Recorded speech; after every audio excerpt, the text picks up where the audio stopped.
èmi ń sọ authoritatively ní candidate Malami Fáyẹmí ni wọ́n jẹ́. Are you getting me now? Ṣé ń gbọ́ mi? À ń gbọ́ yẹn máa sọ̀rọ̀ lọ. Ǹjẹ́ believe pé lára àwọn campus from the southwest ló gba owó ní ọ̀pọ̀ yẹn fi 7 votes fi la southwest candidate which is Dan Ladoja in 2019. There is no poly election tó ń ṣe ní nurse Nàìjíríà. Wọ́n máa kó bọ̀ débẹ̀ gan-an náà. Wọ́n máa kó bọ̀ débẹ̀ ni. Kán máa tò bọ́ sábẹ́ mọ́tò. Àbújá yẹ free ẹ máa ń gbá Àbújá máa mọ̀ pé tán máa ń ṣẹlẹ̀ sáwọn lọ́wọ́. Àbújá ò kí ń rọrùn. Àbújá ò kí ń rọrùn. Wọ́n máa arrest a non-student and after the event wọ́n máa release wọn. That's election wọn nìyẹn. So kẹ́nìyàn èmi ò lè kú fún any politician àbí kí n lọ́wọ́ kú fún anybody because of my past experience. Èmi ò lọ́sùn state governor wo ni ò kí ń lo last state governor ní each state kò sí náà. Apart from federal àwọn governor gan ní various state wọ́n ń lò náà except we are deceiving ourselves àwọn governor gan ń lò. So kò sí pé bóyá pé lẹ́sẹ̀ kan ló wà fún àfẹ́ Nàìjíríà bóyá PDP ló wọlé àbí APC gbogbo wọn lọ wá agbára fúnra wọn ni. NAS president yẹsẹ̀ tí mo wúsẹ̀ 2019 láyé ni mo ní 10 years ago tí mo kúrò school ní ìdásọ́rọ̀ NAS mo wá tẹ̀lé èèyàn lọ pé ajẹ́ lọ wò ó náà bẹ̀rẹ̀ sí yìnbọn mo sáré láti èrè atẹ́yẹ wọ èrè atú ni bare footage ẹlòmíì sọ fóònù nù. So kò sí kí gbàgbà pé wọ́n kówó kan jẹ wọ́n sì nǹkan kan wọ́n sì bá kan no wọ́n máa ń rí ìgìlẹ̀ sàn mọ́ra wọn lọ́wọ́ ní alágbára wọ́n sì jọ máa bára wọn fà nìyẹn. Ọ̀bọ̀bọ̀ tó ń sọ̀rọ̀ ní ìsìn báyìí ní tọ́jú ìdájọ́ kó wọlé yẹ it belong to one political party as well. Ìyẹn kan ló máa fọ́ǹdì wọn wọ́n jọ ń fọ́ǹdì gbogbo wọn ní náà. Ó dàgbé mo rí píṣẹ̀ ẹ̀kọ́ láti kó ọ̀bọ̀ ẹ̀kọ́ láti kó. Sẹ́rí bí mo ṣe ní kéèsì ẹ̀sìn àbàṣẹ náà tìtẹ̀ mo fi ní ẹjẹ́ explain fún yín o ọ̀rọ̀ àwọn nọ́ọ̀sì ni ẹnìkan kò ráìtì nínú wọn All right. Ó lè gbogbo wọn. Bàbá ẹ káàsán gbogbo lẹ́yìn lókè ẹ káàsán ṣe é rí ẹ jẹ́ ká bára ọ̀sọ̀ tọrọ gbogbo àwa táwa ń bí a ní àìdíà nǹkan tó ń ṣẹlẹ̀ ṣe é when we are talking about NAS kò sí nǹkan tó dẹ́tí tó NAS nígbà táwa school mo wà lára àwọn student union kìíní ṣe rí kò sí nǹkan tó dẹ́tí nílé ayé tó NAS for you to now attain that height to fin contest NAS president that means you too you must have done some things underneath tó wà náà pé kò lead pé ayé pọ̀ ó lè jagun ṣe rí ẹ má jẹ́ kán fi búrẹ́dì kó wa lómi ọbẹ̀ nǹkan méjì ló ń ṣẹlẹ̀ APC ní Nàìjíríà wọ́n fẹ́ ní one party APC fẹ́ fi bẹ̀ yẹn lẹ̀. Wọ́n fẹ́ fi nǹkan tí mò ń sọ gangan nìyẹn wọ́n wo rí bọ́ ṣe ti river tó ń ṣe ti river wọ́n ti lọ fi APC ibẹ̀ APC fẹ́ wọ́n fẹ́ jẹ́ kí gbogbo Nàìjíríà jẹ́ APC. Yes, wọn lè díjú pé kán gbé kíni ṣé rí power là ń sọ̀rọ̀ yìí power ní kíní yìí every course nǹkan tó bá máa course wọn ni wọ́n fẹ́ fi ṣe second term ní ti gbogbo àfi ṣe second term. Very correct. Ṣé ti understand ṣé wá rí bọ̀bọ̀ yìí náà tó jáde òun náà lẹ́bọ lẹ́rù every one of them wọ́n fẹ́ bà nǹkan jẹ́ fún Tinubu àwọn náà Tinubu náà fẹ́ bà ṣé rí ẹ má jẹ́ iṣẹ́ rọ́rọ̀ wọn ó dín ẹ tí ò bá ti mọ̀ ní innocent ẹ jẹ́ kó sọ̀rọ̀ kankan lè move on ẹjọ́. ṣé rí politics in Nigeria ẹ tí ò bá lágbára ẹ má tẹ̀rí sí i because tó bá ṣe ń tú kan nìkan máa tú nìkan máa dí ni wọ́n máa dé òun la fi ń sọ̀rọ̀ olùlọ́rọ̀ Mohbad yẹn ṣe rí ó jù ní gbogbo nǹkan táwọn ń ṣe táwọn kan sọ̀rọ̀ online lọ no Yomi tó ń jagun ní on ground ó ti rí nǹkan tó ń ṣẹlẹ̀ ṣe ti understand ó ju bí tá a rò lọ ó ṣe wá rọ́rọ̀ politics yìí ẹ wo ẹni tí ó bá mọ̀ ní ọ̀rọ̀ Nàìjíríà ṣe rí Nàìjíríà study case lọ́rọ̀ politics Nàìjíríà ẹ máa study ẹ lọ́tọ̀ ni that is it ṣe rí ẹ má wà ṣáìdì bọ̀bọ̀ yẹn bọ̀bọ̀ tó jáde wá síta yìí náà tó wá ń ṣe kinní kan òun náà ó wà bàkan jẹ́ náà ni they are the same. They are the same, and they are trying. The other party are trying to bring Tinubu's son down because one more way to ba fi ṣe governor yẹn. Power continue new. So gbogbo wọn náà wọ́n try every angle. That is it. Nǹkan tó ń ṣẹlẹ̀ nìyẹn. God bless us.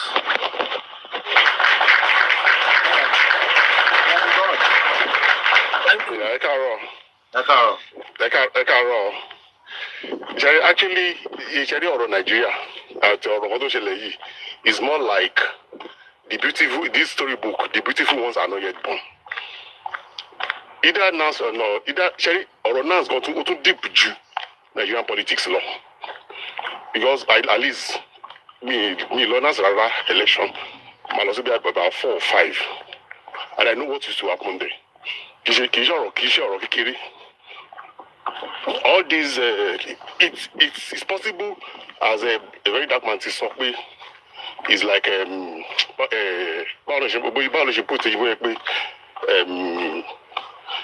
allegedly, but there's no smoke without fire. It may not be from the side still everybody face. Side the me, the issue to generate but one of the political something here, let's read it out of it. In Nigerian election today, Nance is a key position because at least I remembered when I was in UI then, there are a number of things that happen. When it comes to students, I know we know everything everywhere we just go haywire. But really needs politics in Nance. In fact, those it didn't come me. Even they can use some students against their lecturers. That would they in those days. So right, it has gone deeper. I will advise. They can about follow storyline, you know, because because there are too many things that is really happening, and if we say we want to go deep into it, let's say, and I don't want to see whereby you now start seeing it as if we are taking one side against another side.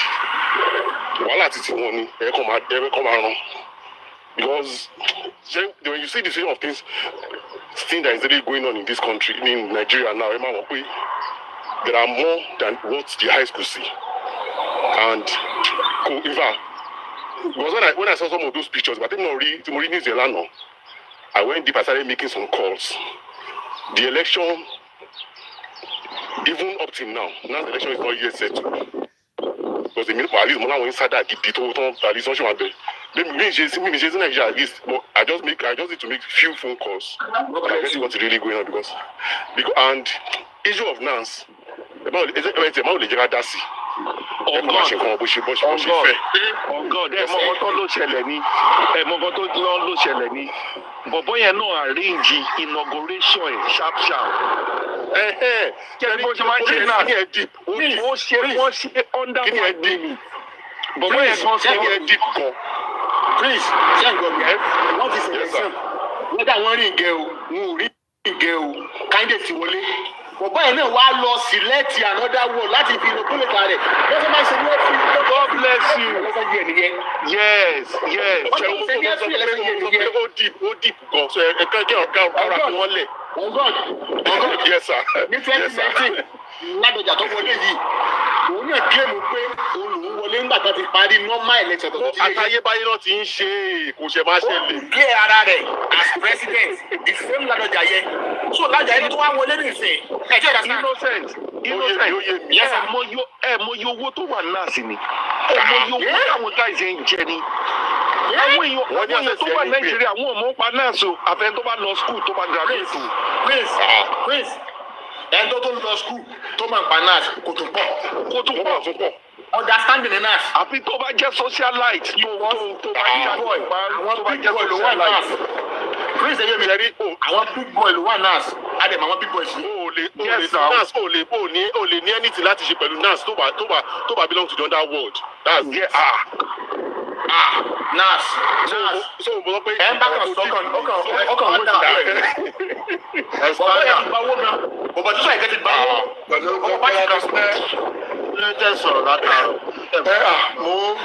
Jẹ́ fẹ́ káwọn èèyàn sọ̀rọ̀ ní iṣẹ́ ní. Let me just make a little contributions and I might take a bit of time again. That come out, you know. Congratulations to you on your means way back to UK and normal. Congratulations to all justice fighters. Congratulations to us all. Inú mi dùn. Yeah. No, Yomi does not owe that congratulation. We all owe that congratulations. Yeah, because this platform. Yeah. All real justice fighters. Because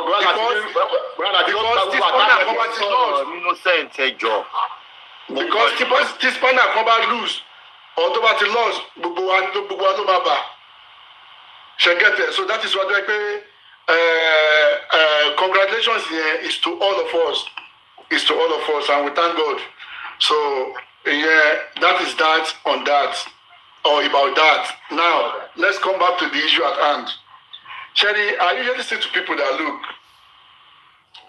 when we're talking about election in Nigeria or political parties in Nigeria, we always call for youth. Oh, they're old ones. Can youth not take over? Blah blah blah blah blah blah. We all want youth to take over.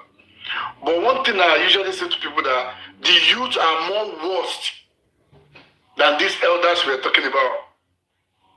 How do I mean? And these are the simple example I used to give to people that go to universities, go to polytechnics, just go and witness the student union elections. Then you will know what it is. It's more worse than anything in the world. That is one. These are the people that will be fighting for one post or the other, and they will unleash name on each other. They will kill each other. They will do all sort of they can do in order to get to as a president, of whatever university or polytechnic. It happens always. And these are the youth we are talking about. These are the youth we want at the realm of affair. Now, aside from them getting that post, now when they go to that post, when they have that post, ask them for accountability. Within their school only, not this nurse we are talking about, within their school only, can they account? The answer is zero. Okay. They embezzle everything. They do all sort of rubbish. Motto everything. Everything will be carted away whenever they were leaving. That is one. That is two. And Nas Tawansore, these are the people that they graduated from their various universities. I don't know how converge to one Jenas. Now, from their various universities, go and look at their antecedents. I want to make them more dangerous warriors, that they were being useful in their state for the governor or for other opposition to lead the school for opposition of the governor of that state. I want them abandoning us. I want by promotion, Losinans, Lati law, the national, student union, whatever. And from the scheme to be one, the organic universities one, or various universities one, then what do you think will happen in NANS? It will be more worse.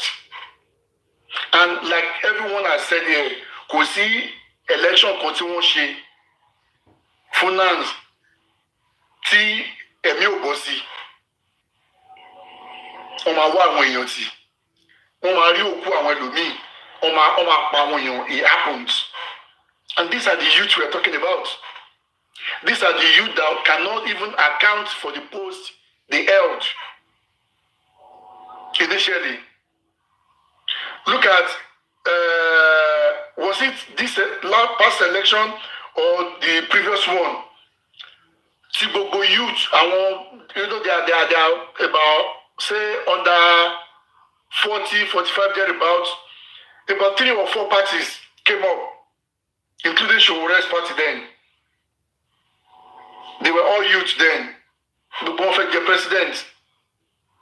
And for these guys to come together to form an alliance as a youth, they had their meeting about 2-3 times. They could not agree or step down for each other. For them to hold a small election within those different parties, so that one day Taluma lead, Taluma Shile, she successfully, they could not hold it. I want them to go and rig election, they coordinate around. And Kabade Masoro will say youth. They are the most worst elements that we ever have in that country. Even when they married the governor. For instance, Kemati Losoda Yaya Bello, because he was part of them.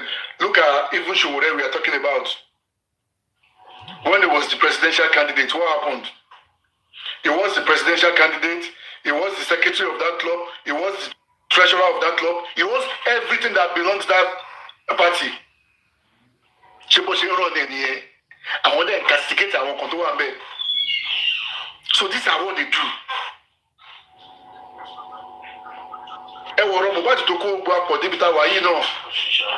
This is the same person.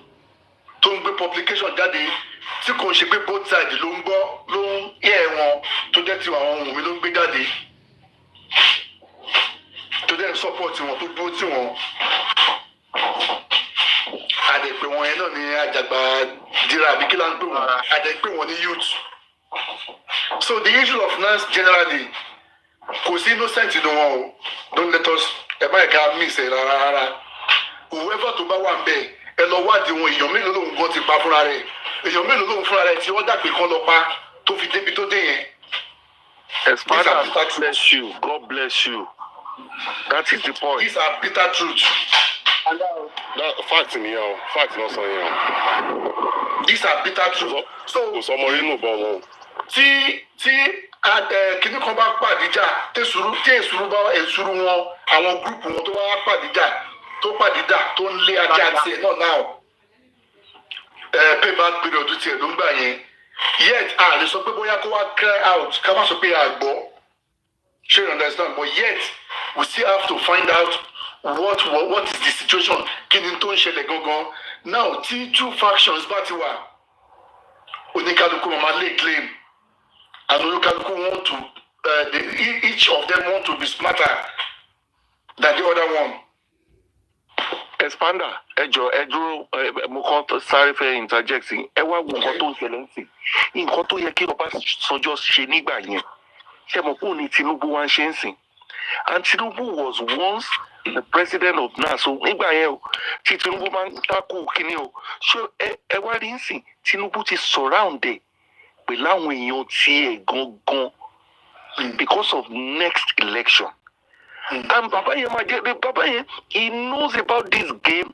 I knows it well. He already captured Nigeria. I'm telling you. Sherry Igbanye, cogent positions. Yoruba, àwọn tí ẹ gangan tó jẹ́ tí ẹ tó lè control. Next election gan, kọ́ má dìbò rárá. Bàbá Tinubu ló lọ. Ẹ wá wo next election ṣe mọ̀ pé wọ́n ti ní wọn lo card. Wọn lo card. Nílò voter card. Lálàtí. Ṣé ẹgbọ́n kan tí wípé sọ ní 2023? Ó ní 2019. Ó lòun lọ bá Tinubu ní láago 2 òru. Pé bàbá ẹ wo bí Buhari ṣe jẹ ju yín. Ẹ jẹ́ ká dìbò fún ẹlòmíì nínú PDP náà. Tinubu wá bí pé ta ló fẹ́ fi sílẹ̀ as candidate. Ó ní ìjẹ̀wẹ̀wẹ̀ Wike wá sọ pé Àtìkú nǹkan onítúrúwú nígbàgbé ẹ̀ ó wá ní Sàràkí nǹkan onígbàgbé ẹ̀ fúnra Wike ló ń sọ jáde o ẹ máa gbọ́ tí Fábáyọ̀ ṣe ní opposition party á lọ bá Tinubu lé lóru wọn á máa bu láàárọ̀ àmọ́ tó bá rí face to face wọn ò ní lè sọ̀rọ̀ sí.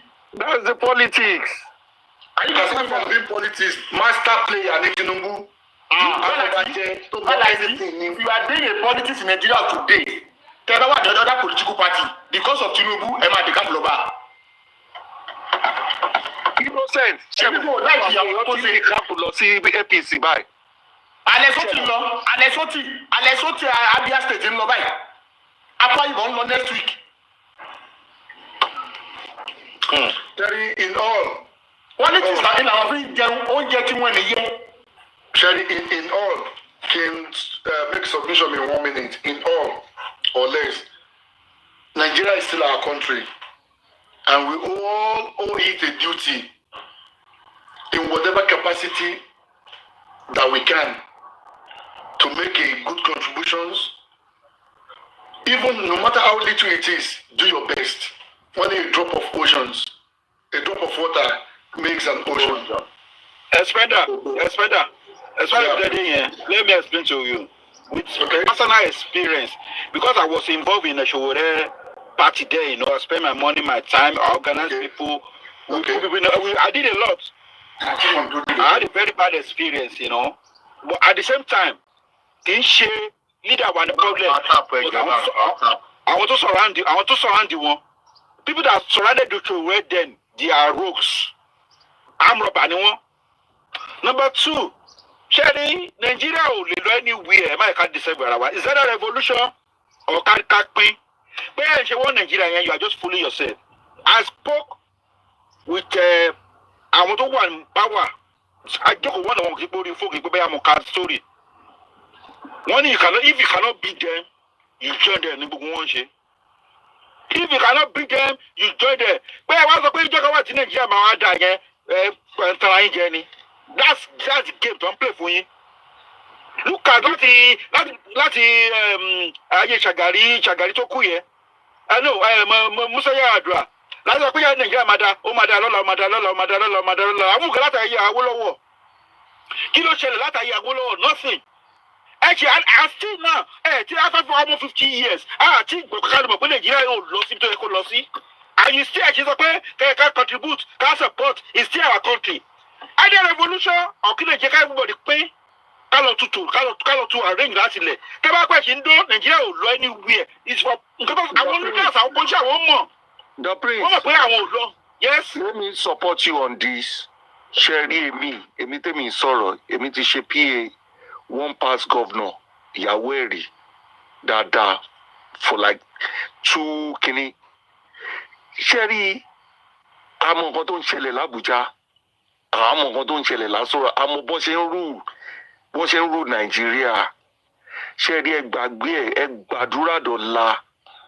Àwọn tó ń wùwà wọ́n wà nù dípò òkùnkùn yẹn ni wọ́n lè jẹ́ kí Nàìjíríà tú sílẹ̀ àdélé. Sherry, the only solution is revolution.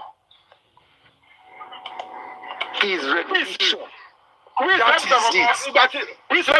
When Fashola to the governor of Lagos State, only within 2 years, I'm a change every coco mele. What is the minister of power for 8 years?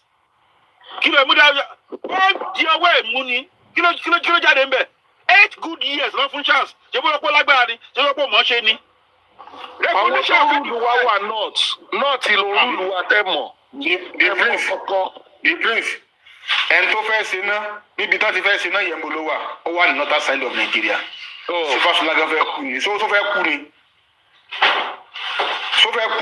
One was gold in the north, helicopter one lag in the Nubo, dollar, could have seen to Nigeria government. In Sokoto, Sanfara. Ewo, Nigeria koja. Ìkọjá lady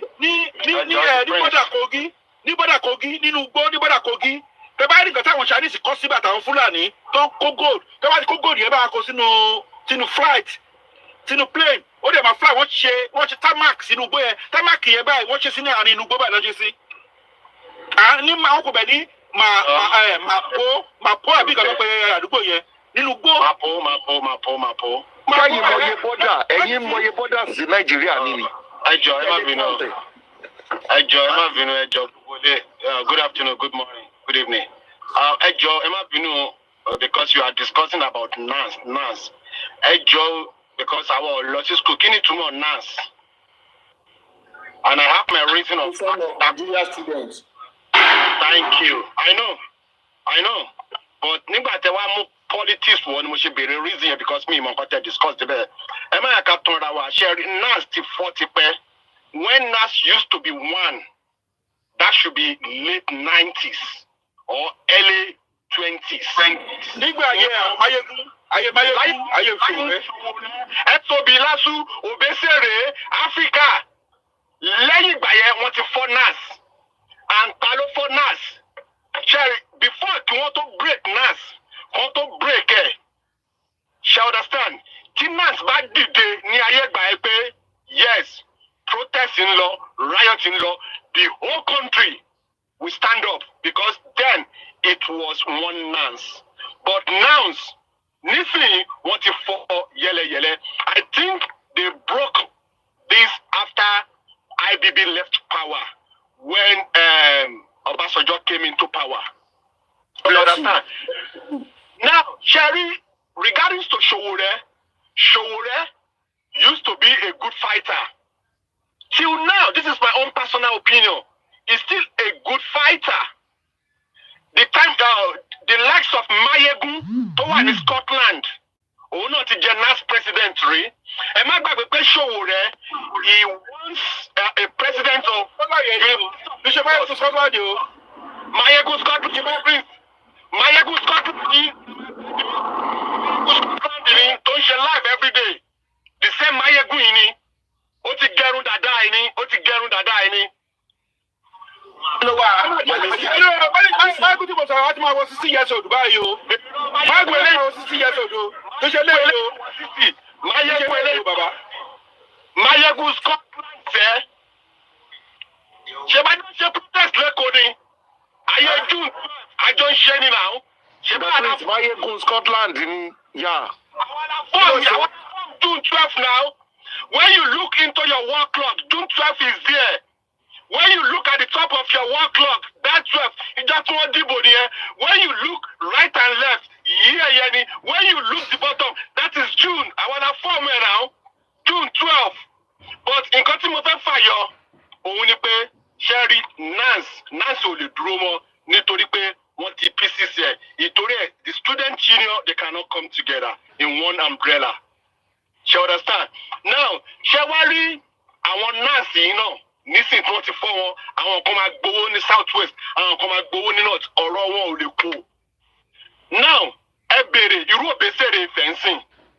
Òbésèré nígbà tí wọ́n pa African TV, Òbésèré wà in government now and he's doing well.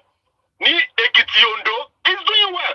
Where's Ọmọwọlé too is doing well. Especially that people that come from Ekiti, Ondo, they are doing very well. But wọn ò jẹ́ kí iṣẹ́ wọn yọ. Nǹkan tó ṣẹlẹ̀ nìyẹn. Now, Sherry, the way forward ní Naija, the only thing is going to be a revolution. That is the solution for that country. That is my little contribution. Thank you. Thank you.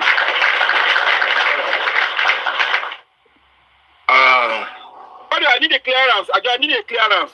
Sherry Mayegun tí ẹ ń sọ yẹn ọ̀rẹ́ ẹ̀gbọ́n mi ni o. And ẹ̀gbọ́n mi ti ń lọ sí almost 60 years old now. Mayegun general ẹ̀ ń sọ àbí Mayegun ẹ̀. Ìyẹn Mayegun general kan Andijọ clear mi. Mayegun tó ní dáadáa tó ga ó sì lè mọ ga mo mọ ẹ̀gbọ́n yẹn dáadáa ọ̀rẹ́ ẹ̀gbọ́n mi ni o. Ẹ̀gbọ́n mi yẹn olóní the protest against Abacha ní Abuja 1993 or something. Abuja ti kí tó gbẹ́ngbà yẹn. So kì í ṣe Mayegun yẹn o ẹ clear bẹ́ẹ̀ dáadáa Mayegun yẹn lè kéré sí wa o Mayegun sọ́pàdé ó kéré sí wa ọmọ ìkéré lélẹ́yìí o. Hold on, Mayegun Scotland is close to 50. Àwọn tí èmi bá lọ sí uni lẹ́kọ̀ọ́ wọ́n jù mí lọ 5 years. Even it's supposed to be 50 by now. Oh, yeah, close to 50 by now. Oh, Mayegun general. The same Mayegun general. Mayegun general. Baba Mayegun yẹn Mayegun tí mo ń sọ yìí ó máa wà ní bí 55, 56 ní Mayegun eléyìí tí mo ń sọ. Ó slim ó ga báyìí. Ó kúrò àwọn àtàwọn Ṣòwòrẹ́ ń gbà yẹn. Àwọn ayé ni bàbá gbogbo gúrùpù ọ̀tọ̀ wọn máa wá sọ àmúmọ̀ wọn náà wọn báyìí ni o. Mayegun general yìí ni possibility wà kó reduce age ẹ̀. Possibility wà kó reduce age ẹ̀. Mayegun general yìí ni. Nǹkan kan náà gbogbo ẹ̀ ń sọ. Mayegun yóò pé méjì. Mo mọ Mayegun general. tó wà Scotland. Máyégún yẹn tí Abacha bá gbọ́ orúkọ ẹ̀ tí Babangida bá gbọ́ orúkọ ẹ̀ ìtọ́kọ́ máa gbọ́ wọ́n ni o. General ni Prince ń sọ tiẹ̀. Mi ò pé wáyé general lẹ́ ń sọ o. Máyégún general kọ́ ni Prince ń sọ. Máyégún tí mo ń sọ yìí. Máyégún tí mo ń sọ yìí. Máyégún reduce age ẹ̀ for no reason. Kò reduce age ẹ̀. Mi ì sọ fún reduce possibility wà possibility. No, okay. Máyégún general kọ́ ni Prince. Máyégún tí a sọ ń gbà yẹn tẹ́ bá gbọ́ orúkọ ẹ̀ kò sí politician gbọ́ ó sá sí London gbà kan mo pàdé ẹ̀ London gbà ó sá sí London gbà kan ó ga slim ó ní dreadlock láì. The Prince, let me ask you, this Máyégún that you are talking about. Yes. Kí ló ṣe nínú NANS? Ó ní leader àwọn gbà yẹn náà. Is it part of NANS? Yeah. Ó ní leader gbà yẹn ó ní president gbà yẹn. Only president Yes. The Prince, you are getting it mixed up. Oh, really? You are getting it mixed up, yes. To be honest. Yeah, you are getting it. Only leader one guy. Máyégún only 100 guy. O slim oga. To get dreadlock, yeah. That no lo. Ajo ṣe gbogbo ẹ̀ ni. Even when you go out Don't remember sọ̀rọ̀ nípa kàmáyé òbá rẹ̀. Ẹ̀gbọ́n ló jẹ́ sí wa. Ẹ̀gbọ́n ló jẹ́ sí wa. When you go and look the video of 1993, Andy. You will see it on the video. Andy. Ní sùúrù. O ti ń get ẹ̀ mixed up, Andy. Máyégún Dowry kọ́ ni Prince ń sọsẹ́. Máyégún Dowry political kọ́ ni Prince ń sọ. Okay, let me ask you. Ọ̀sẹ̀ nínú owó náà ni ẹ pé Máyégún yẹn yàtọ̀. Máyégún kẹ́wà ẹ bá sọ mí di wèrè. Olóko nínú NANS. General tó wà ní Scotland, ipa olóko nínú NANS. Ṣó ti jẹ́ president? Ṣó ti jẹ́ president NANS rí àbí kò tí ì jẹ́ rí? Èmi ò mọ mi ò bá wọn lọ school. Nǹkan tí mò ń sọ ni ẹ, he was a president of NANS. Àti ṣòwò rẹ gbogbo wájọ jàjà ẹni àti ẹ̀sùn. Sori Máyégún Andy sori Máyégún Scotland yẹn nǹkan tí mo mọ̀ sí ni pé politician ní Ogun State ní Rẹ́mọ ní Rẹ́mọ side àbí local state. Very correct. Nígbà yẹn ẹlẹ́ Scotland yẹn politician ní orí mọ̀ àwọn tó mọ̀ dáadáa. Andy dẹ̀ tẹnumọ́ ọ̀tọ̀ ní Máyégún mo tún tẹnumọ́ ọ̀tọ̀ ní Máyégún tí the Prince ń sọ not the one in Scotland. Máyégún tí the Prince ń sọ yẹn ó ju gbogbo àwa lọ ó ju àwọn tí. You know what I mean? Kò ṣe sẹ́ẹ̀tì wa Máyégún eléyìí ò tí 50. Ó ṣẹ̀ṣẹ̀ bẹ́ẹ̀ di ẹ̀ bí 40 something kan ló ṣe ni. Tẹ́rí nǹkan tẹ́mi tiẹ̀ fẹ́ sọ ni pé back then tó bá wà ní school NANS wà tó bá wà ní NANS wà school function gan. Tí gbogbo student bá sọ pé báyìí náà ló ṣe máa rí politician lẹ́gbẹ̀ẹ́ student wọ́n máa ń bọ́ níbo àlùtà continua ní tó bá ní pé protest máa ṣẹlẹ̀ báyìí everybody will come together. Ade bẹ́ẹ̀ mọ̀ báyìí. All right. Ade.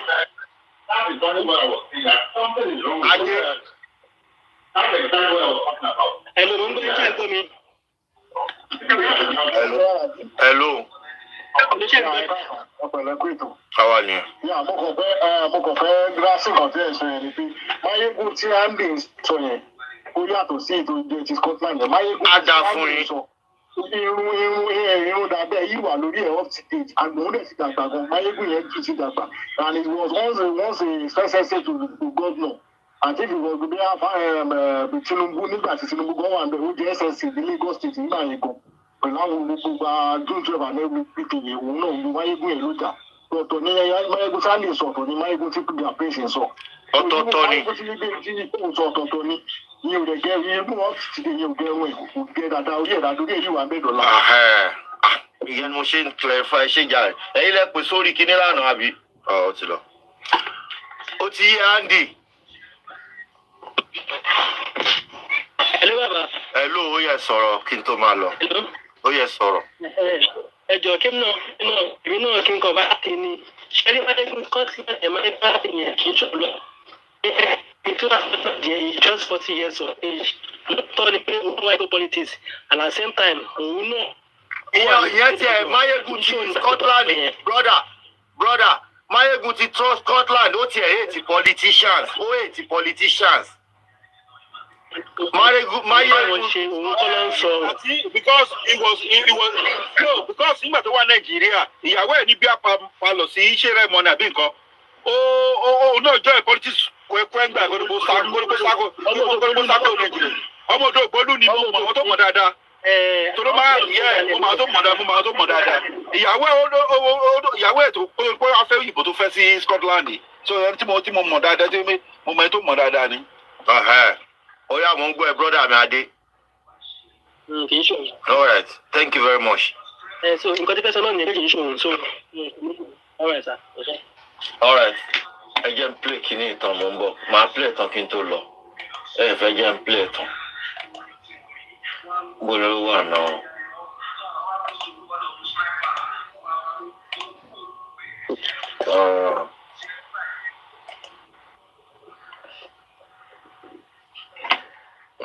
Next election wọn kàn jókòó síbi kan wọn máa print ẹ ni ẹ mọ nǹkan kan wọn ti win already. Wọ́n jókòó síbi kan wọ́n máa print ẹ̀. Wọ́n máa print wọ́n kàn máa tẹ̀ ká ẹ̀. Wọ́n lè lo káàdì náà wọ́n sọ pé ẹ̀ lo káàdì wọ́n lè lo káàdì mọ́nà. In 21st century, digital election, what they are dragging. Could this be that this is why Sheikh Tinubu is interested? Because I don't know why student loan is 7.1 billion, 71.2 billion rather is missing, and now we are hearing about NANS all of a sudden. It concerns students, but let's keep that by the way. So these NANS presidents that alleged everything in this video, first things first, I hope Ladoja that gave you all this information, I hope Ladoja have proof. I hope Ladoja have proof of all these things that you said she told you that she said. I hope Ladoja have proof. That one is number one. As for the parts that you were brutalized, you were beaten, they took you to NT and everything, that's your own experience. That one is on the other side. So that's your experience. That one will not need proof. Now you need to talk and we don't see pictures. Do you understand? Again, I will be telling you now that your prayer should be that video of your nakedness should even leak. So that it can make everything boom. You see that your video, pray make it leak. It has to, if you get the video, bro, I will advise you to leak it. There's nothing to hide again. I will advise you to leak that video. That video will help us true to know, say, yes, he recorded you to blackmail you, and you were indeed brutalized. So if you have the video, leak it on Twitter. You get the point. It's not a coincidence. Say 71.2 billion student loan was diverted. And they start to drag the announced presidents, that they blackmail, that they beat, that they scatter everywhere. Again, do you understand? Now let me play another video of an eyewitness that was there on the day. I'll play 2 videos now of an eyewitness that was there. So let him give his own story of when the day of the inauguration and Sheikh Tinubu's involvement. Do you understand? According to him. We're starting to tell all for the inauguration. In the morning, because I was the one coordinating the process. So in the morning, I was at West Carton Hotel when Sheikh Tinubu drove in. So when he left, Sheikh Tinubu, you mean the president? Yes, the president's son. When he drove in to West Carton Hotel, so I was somewhere in West Carton, and I saw him. So when he left the journey, the manager now told me that the inauguration can no longer hold in this journey. That there was an instruction from the president's son that Lance cannot hold their inauguration here. And I told him that you can't tell us not to hold our inauguration here because this particular venue has already been paid for. And we'll proceed by whatever we want to do today. Maybe after today, you can ask us not to come here again or whatever because we booked for this place for a very long time. Okay,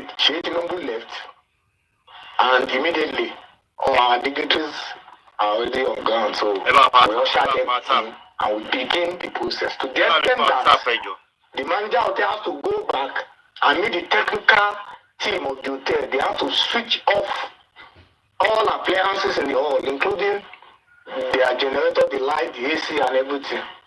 So we're using solar lights. That was all we did. You need alright, so now you see say another name or another position I've added to the list. The manager of well scouting. So according to this guy's story, he's alleging that when they were planning their inauguration on the day Sheikh Tinubu came and instructed the MD, and instructed the manager of well scouting that meeting should not hold, that inauguration should not hold.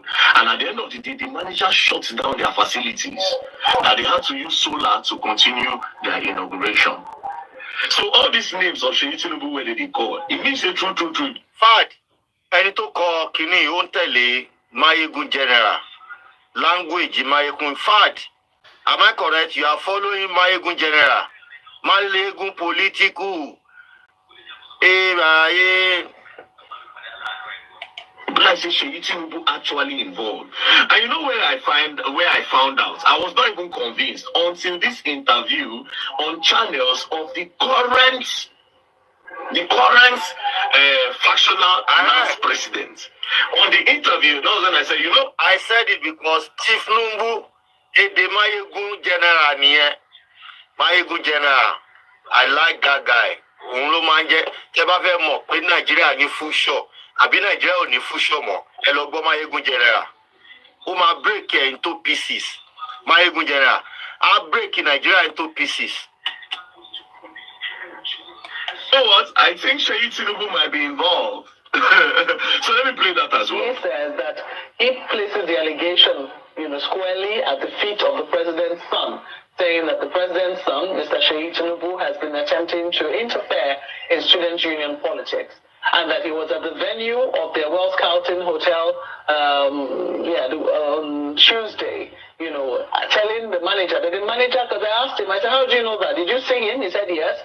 Yes, you saw him. He could have been there as a guest. He could have been there for any other reason. He said the manager of the hotel told them that this is what the president's son has just said, that their event will not be allowed to hold in the hotel anymore, and that their event was frustrated if they did not give them electricity and they refused them using the facilities at the hotel. Are you aware of all of this? I'm not aware, but I read one stupid allegation on Sahara reporter. Is she part of dance? Let me tell you, man. That's the question he also raised as well. This country, I think we the youth, we have one problem. She is the only president of son.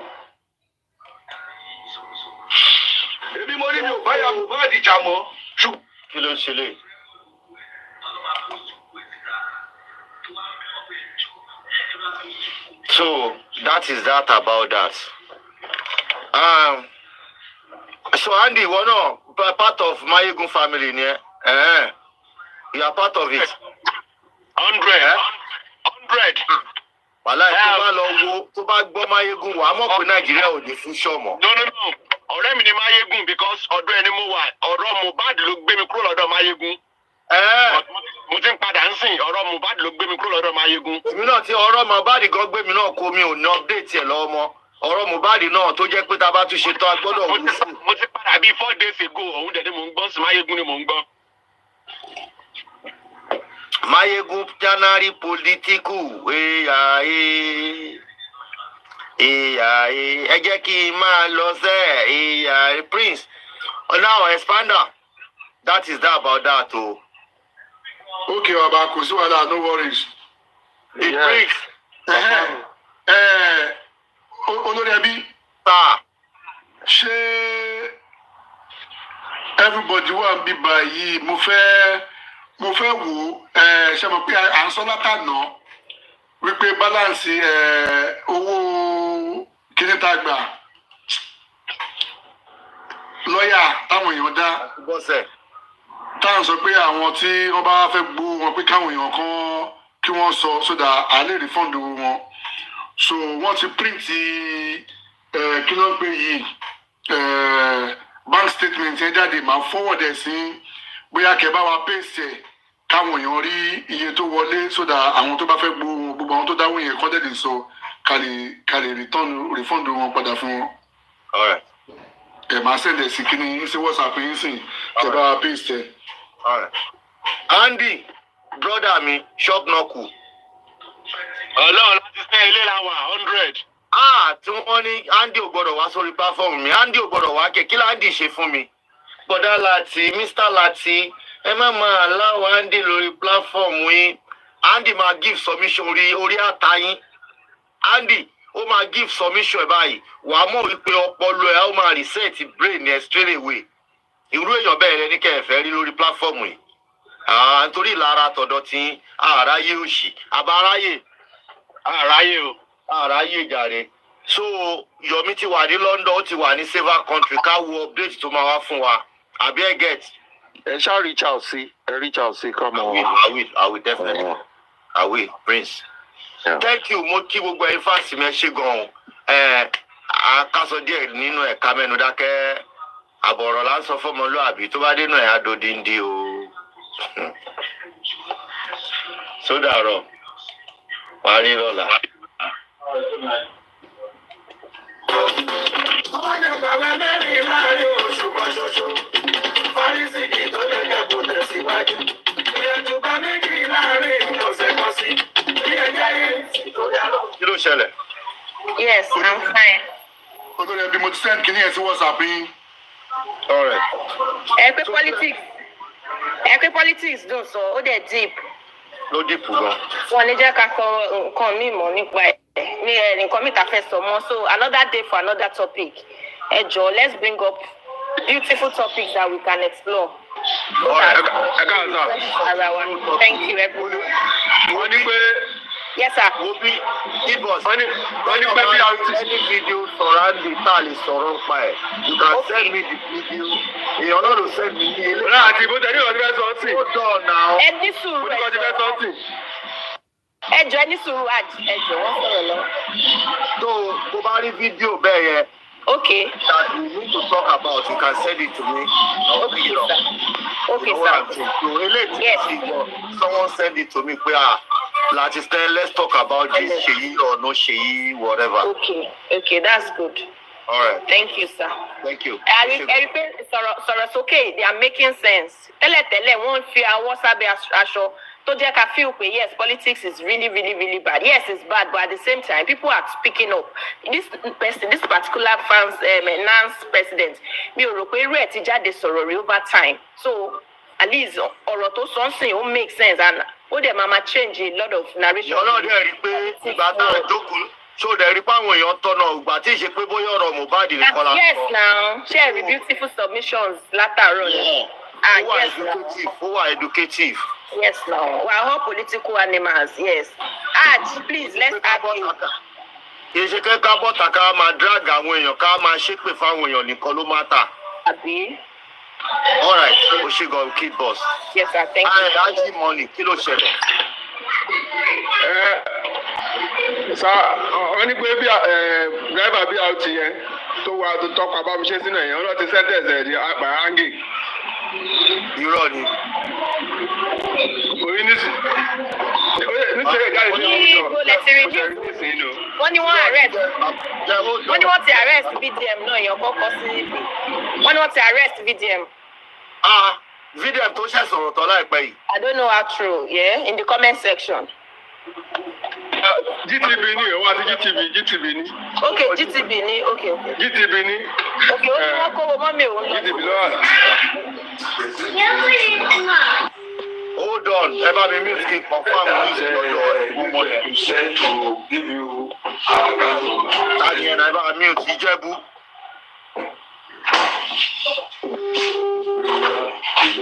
Ìjọba mi ti máa já bọ́lẹ̀ o.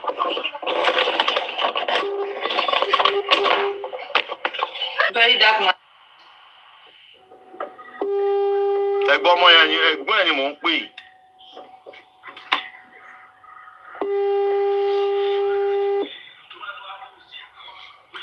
Ó máa ń ṣẹlẹ̀ nípa kéèsì yẹn wọ́n ti gba kéèsì ẹ̀ kó lọ́wọ́ African TV So another NGO mi ló wá lu case yẹn ṣe. But ó ti rò pé báyà wọn ní dájọ́ dáadáa tó máa lè push case yẹn again. But ìgbà tó ní kọ́ lọ ágì bọ̀bọ̀ yẹn ṣe I think case close nípa area yẹn nìyẹn. Because nǹkan tó ṣẹlẹ̀ gangan nìyẹn. So another representative mi ló ń represent. Bẹ́ẹ̀ ṣé driver yẹn ni bẹ́ẹ̀ ṣé driver yẹn gbóná o Prince ṣé driver yẹn nìkan lè dá pa ọmọ ẹ̀ o kó máa drive kó tún pa ọmọ ni. No, páàkì ni nà àwọn àwísì náà ó páàkì rẹ̀ lọ bọ́dà gbọ́dọ̀ pa ọmọ yàrá kó wọ lọ síbì kan. Ó wọ lọ síbì kan ni nà. Ó drive lọ síbì kan ni. Ọ̀rẹ́ bóyá tó bá dọ̀la tí ọ̀rẹ́ bá pè mí máa gbé ẹ̀gbọ́n ẹ̀ wá lọ́la tí bá ṣe show lọ́la. Tí bá jáde lọ́la máa gbẹ́gbẹ́ ẹ̀gbọ́n ẹ̀ ni mò ń pè kò ìgbágo. Bóyá wọ́n jubilate ẹ̀ lọ́wọ́. Jubilate ẹ̀ lọ́wọ́. Bóyá wà ní court. Ó dà pé ní court case yẹn. Ó dà pé ní. Ó máa pè mí later máa gbé wá lọ́la. Oh, okay, that's beautiful. Tó bá jẹ́ bẹ́ẹ̀. Good news tó bá jẹ́ pé ó rí bẹ́ẹ̀ good news ni fún family yẹn. Bẹ́ẹ̀ni, that's good. Good news. Jẹ́ sáré gbé last call yìí kí n tó máa lọ. Olórí ẹbí, ẹ káàsán. Ẹ káàsán. Ẹ kú ọjọ́ mẹ́ta. Ọ̀rọ̀ tún mi ṣe tí mo gbọ́ ń sìn. I'm happy for the family. And gbogbo àwa tọ́tẹ́ Afẹ́nifẹ́re ta fẹ́ nǹkan tí justice ta fẹ́ kó ṣẹlẹ̀ ló ṣẹlẹ̀. But pẹ̀lú according to Nigerian kìí ṣe ẹ̀rọ wípé wọ́n máa pa bọ̀bọ̀ yẹn ṣé ó ṣe pé wọ́n dájọ́ fún lójú gbogbo ayé but wọ́n máa lọ gbé pamọ́. Irú ẹ̀ lè ṣẹlẹ̀ mi kò sí nǹkan tí ó lè ṣẹlẹ̀ ní Nàìjíríà mi lè ní rọ́lẹ̀. Kákan má máa jubilate lórí asán. Because mi ò rò pé òun ló ṣiṣẹ́ kò dá ṣiṣẹ́ yẹn o. Mo lè ẹjọ́ mo fẹ́ béèrè question kan lọ́wọ́ yín. Behind this. Ẹjọ́ mo fẹ́ béèrè question kan lọ́wọ́ yín. All right. Ẹni tí wọ́n bá dájọ́ ẹ kó fún. Tí wọ́n wá lọ gbé pamọ́, ṣé ẹni yẹn sì máa gbé ìgbé ayé bákan náà? Kò lè live comfortably. So that's our that's still. Kò lè free mọ̀ nílé ayé. Nǹkan tó fẹ́ ṣe láyé. Even tó lọ sick asylum. There's something wrong about it. Irú èèyàn bẹ́ẹ̀ dàbí ó àkúdàáyà. Ká máa rìn kiri lẹ́bọ̀ ògiri. Ẹ ti gẹ́ àkúdà ó ti dàkúdàáyà. Torí kò ní lè lọ patí bẹ́ẹ̀ ń ṣe lè lọ patí mọ́. Because a máa bẹ̀rù pé tó bá lọ rí òun. Ó dòkú ayé. Wọ́n á dẹ̀ ti fún ní condition kó tó di pé wọ́n filẹ̀ bẹ́ẹ̀ wọ́n á ti fún condition. Àbí kó tó travel. Ọ̀rọ̀ lẹ sọ. Ẹ má bínú ẹ jẹ́ kí n kàn sáré dá sọ̀rọ̀ yẹn just few seconds. Ṣé rí Nàìjíríà la wà kọ́lọ́n ṣàánú wa ni. Ẹ wo case Evans the kidnapper. So recently there was a news on him pé ó ti ní degree ní National Open University. And they are now planning that he's now a reformed person kìnìkan and tí wọ́n ti fún death sentence tẹ́lẹ̀. Now they are now saying he's a new person. They are trying to introduce ẹ̀ wọ́n wo reaction àwọn public. Wọ́n ti introduce ẹ̀ sáwọn public pé ẹni tẹ́ ẹ̀rọ yìí ó ti bọ́ ní ó ti change ó ti ṣe kìnìkan. Wọ́n á fẹ́ wo reaction àwọn èèyàn. So at least under needs Kashima what is really going on, because no state, like there's the normal saying like our politician like no state governments want to sign death sentence. So come on, I'm saying now many people scholarship course corrected. Let's now bring him back into the society. Yeah, no God will help us now. Yeah. Àwọn Nigeria government ó lè kọ́ àwọn Boko Haram tó lọ náwó lé wọn lórí àwọn Boko Haram tó ti pa mílíọ̀nù tó ti pa villages rú kí ni ò lè ṣẹlẹ̀. And another thing kárí bàbá ẹnìkan ó dárí kan ṣe kí náà tó bí ààrẹ kèsì ni wọ́n lè bọ̀bọ́ yóò lè dá pa ọmọ bá mi ṣe yẹn bọ̀bọ́ yẹn kọ́ ló dá pa ọmọ yẹn. Ọjọ́ ìbàjẹ́ pé àwọn yẹn bá wà ń di ẹ̀ wọ́n máa pa ọmọ ṣètò ẹ̀ àdẹ́dọ̀dìje náà ni wọ́n á ṣètò ẹ̀ àdẹ́dọ̀dìje. Ẹ jẹ́ ń gbọ́ àwọn fáǹsì mi àwọn community mi. Kí ni nǹkan tẹ́ pé ayé yọ ìbéèrè ni o? Kí ni English tẹ ló ń yọ ẹ̀ náà o? Béèrè ni o. Our stakeholders.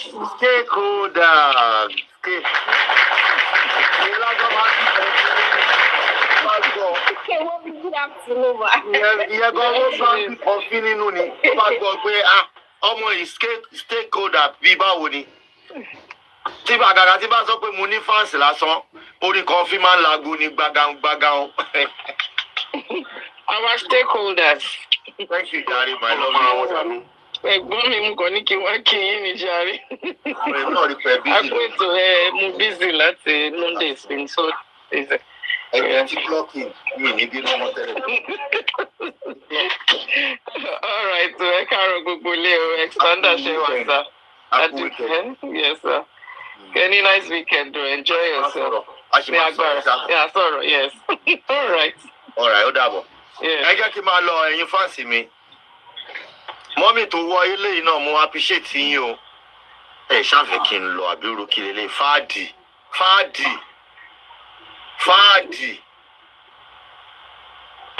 Hello, ẹ káàsán.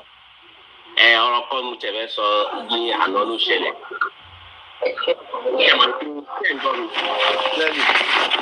Ṣé pé ọba arán ṣe program lánàá? So ìgbà tó wá ṣe program yẹn everybody ṣáà ń sọ̀rọ̀ wọ́n ń sọ̀rọ̀ náà so mo wá ní èmi wá comment síbẹ̀ pé ẹ dúró pé bàbá ò bá ti má jáde publicly láti wá insult àwọn èèyàn tó ń fight fún wọn tó ń gbèjà wọn bàbá ò bá tó bá tiẹ̀ ní nǹkan tó rí kí bàbá gbọ́ bàbá ò bá dákẹ́ kó ṣàmà wòye kó fọwọ́ lẹ́rán everybody ṣáà ṣe bò báàdì mi pé kí ni mo mean mo ṣe máa sọ bẹ́ẹ̀ mo wá ní but ṣe bí bàbá ló ké gbàjarè wípé ẹ̀yin ìyẹn ẹ gbà mí ẹ má jẹ́ kí àìjẹ mí gbé.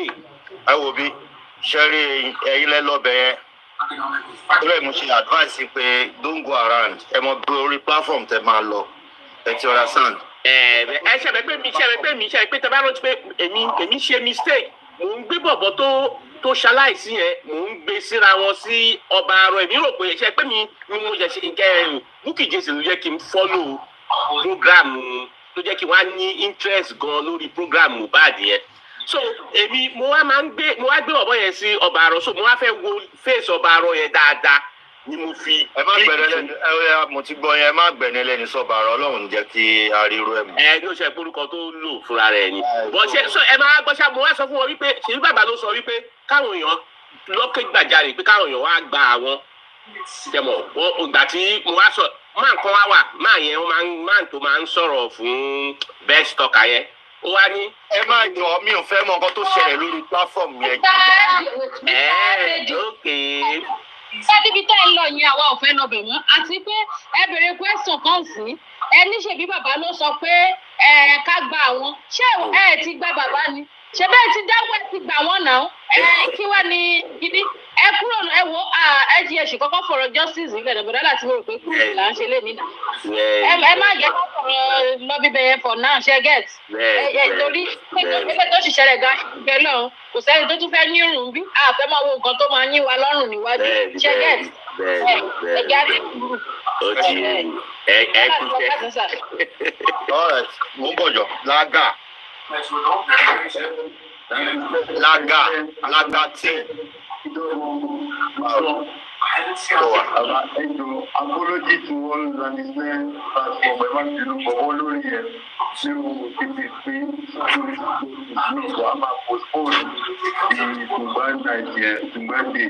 So we'll give another day for it. All right. Jẹ́ kí n mọ update mi. Àwọn tí a kọ́ náà lọ wọ́n ti gbọ́. Ọjọ́ ọmọ sínú kí gbogbo dé o.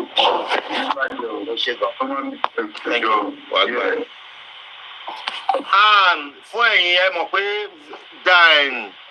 eléyìí na talk and do ẹ mọ̀ pé Lagata promise platform ipò máa gbé olórin kan wá láti fẹ́ wá entertain wa so yẹn ni òní dẹ̀ ní Friday tó promise so kò tẹ̀ mí ni mo gan mo pé láàárọ̀ ìkíni tó jáde pé wá ẹni tó ló máa gbọ́ àbótí gbàgbé lóní kò ń sáré pé ẹni ẹ̀ mo rò pé kò get bóyá ẹni ẹ̀dẹ̀mọ̀ weekend gbogbo olórin Nàìjíríà máa ń busy every weekend àwọn olórin Nàìjíríà wọ́n máa ń busy every weekend so a máa rí àríjì a máa tún gbé wá.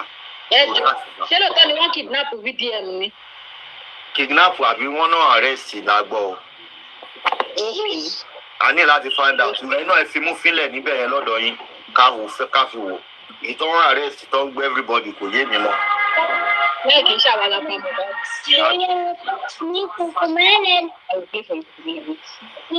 àwọn ọmọ ẹ̀ yìí wà táwọn ọmọ ẹ̀. ó ṣe padà síbi iṣẹ́ ni bọ̀dá Láti mo lọ lé ilé mo wà látijọ́ yìí mo padà síbi iṣẹ́ ni òní náà mo ṣe padà. oyin ló ṣe padà. ẹ nà á láàárọ̀. ọ̀pẹ ìfami náà. ọlọ́run adéṣẹ́ ládé lágbára ọlọ́run. mi ọlọ́run. òní kú sájò lágbára ọlọ́run wà á kéré òkú délé. àmì òwúrọ̀ láti ẹ̀. bá àwọn ẹbí ẹ láyọ̀ àtàlàáfíà wọn ò ní fòkú ẹ̀ ránṣẹ́ sí wọn lágbára ọlọ́run. jẹ́ kí n máa lọ ká lè lọ find out. ọ̀rẹ́ ọ̀sà. ó ṣe gbọ́.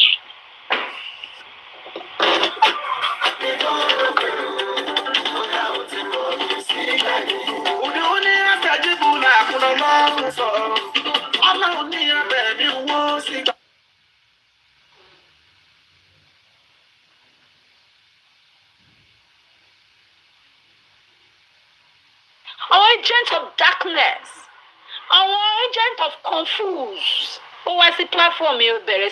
You wanted to curse at that minor, that little boy, Liam. And I said, do not curse on him because he's a child. Oh, Tyler now, and you shoe. And you ballet. Nonsense. How can you come and curse on a child? What happened to your mates? Chase your mates. How about the Wogana? That boy is meant to be your grandchild. A lot of us, oh, you're going to the grandchild one now. Awful. Kila Shesi. You carry Pekin, sweat for Pekin. Carry Akorede to the UK. You wash it one in toilet. Come full. Now let's go on. Sorry. It says joy. We have joy.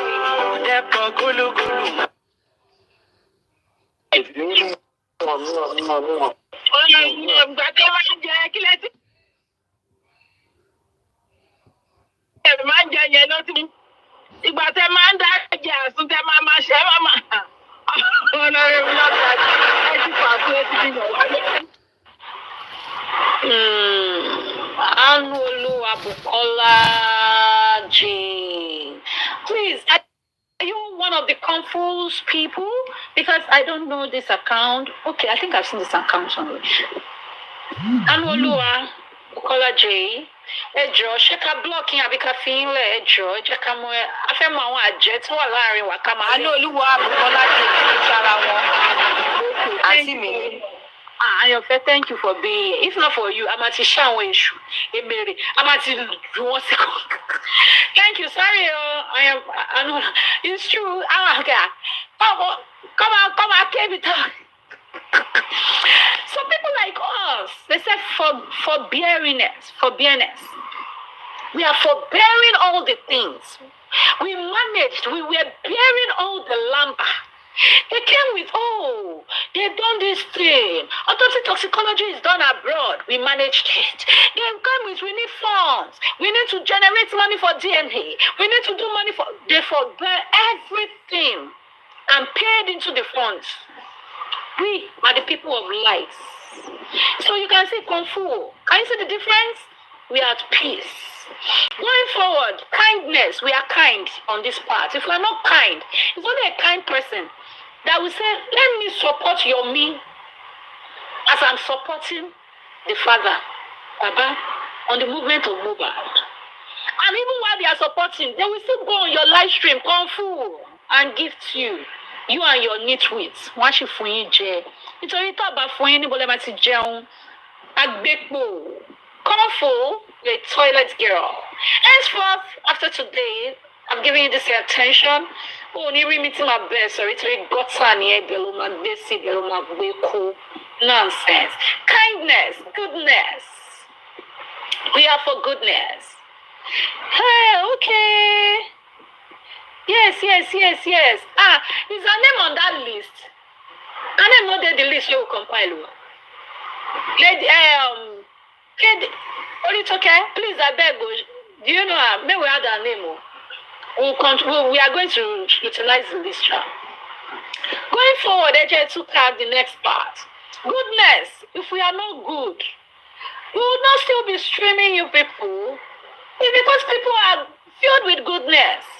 That is why they are angry. Why would you do this? With all that you try to do with inquest and issue, Kung Fu, Shangami Kung Fu, all that you people tried to do with the inquest, people still went to the inquest because they are good people.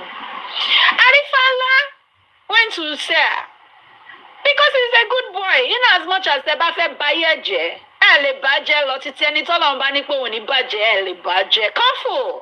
What happened? He will still go to the inquest. So we can cut in Nigeria. And he's stupid and bastard. Then say what's in Nigeria? Shall I see inquest? Then you will say what? Hey, Auntie Where? One color your photo pẹ̀lú bàbá Mohbad. Àwọn yẹyẹ mọjà. Wọ́n pera wọn ní yẹyẹ. Àwọn yẹyẹ òfò. Àwọn yẹyẹ rádaràda. I mean, inquest now. Shall I inquest? Emi yo be yala yayani, and you stupid and bastard. You didn't go to the inquest. You didn't. And when gun silori online, you're mad.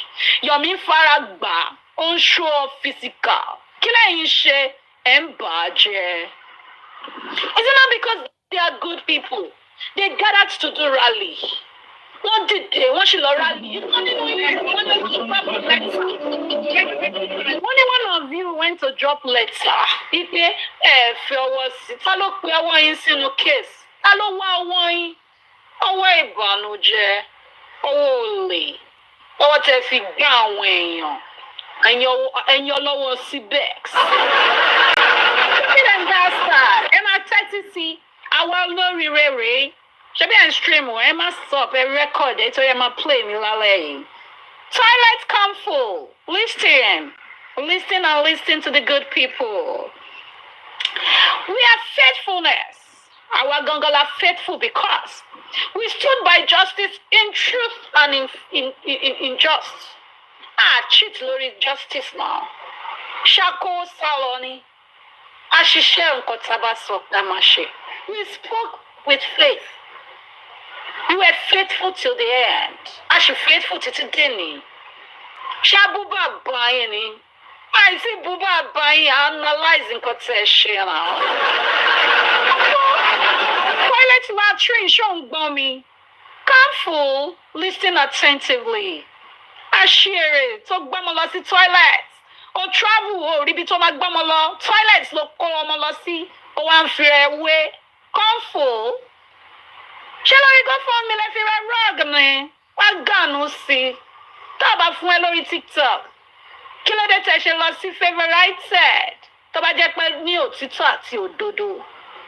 If it was in truth and in just that you wanted to do this justice, why did you run to favorite said? If it's on the coins, where they were gifting coins. Have you forgotten that time? You people were saying, oh, they are gifting in favorite said. Why didn't you go to X app, Twitter? Twitter has been there. That was where one of Mohbad's case came out from. If any trending news man law now, I want us to favorite said. Tí o ti dàgbà. Ṣé favorite said owner? Short here visit the live stream by buying idiots. But going to any celeb ni. Ṣé favorite said visit yẹn ni? Ta ló visit? Visit ọmọ kékeré in Apella. Only I'm inviting you to favorite said. Why about me grow account? Show love justice for Mohbad. Ni ayé yín laba. If not for justice for Mohbad, she might roll data abroad. Kefi browsing. You must be stupid and mad. Kung Fu toilets. Mo pe e padà wá bíbá pẹ̀lú fake account. Ẹ má gbọ́ mi, má stream me. I've never come for you before. I share it. Wá fún mi lánàá. Ó gbé mi èmi ò dẹ̀ ní gbé ẹ nítorí ó dirty. Tí bá ní kí gbé ẹ sórí screen mi báyìí, everybody tí mo gbé sórí panel wọn máa jábọ̀ ni nítorí kò ní sí space fún ọkọ̀ dúró sí. A ṣe èrè. Ó jẹ gbogbo toilet. So fi sanra. Stupid. Thank God for justice for Mohbad. kan fún ayé ẹ lọ́bọ̀ àwọn olórí rẹ̀ mo máa gbé sórí screen mi. Henceforth, fẹ́yìn òṣì ẹ̀yin rádaràda nonsense.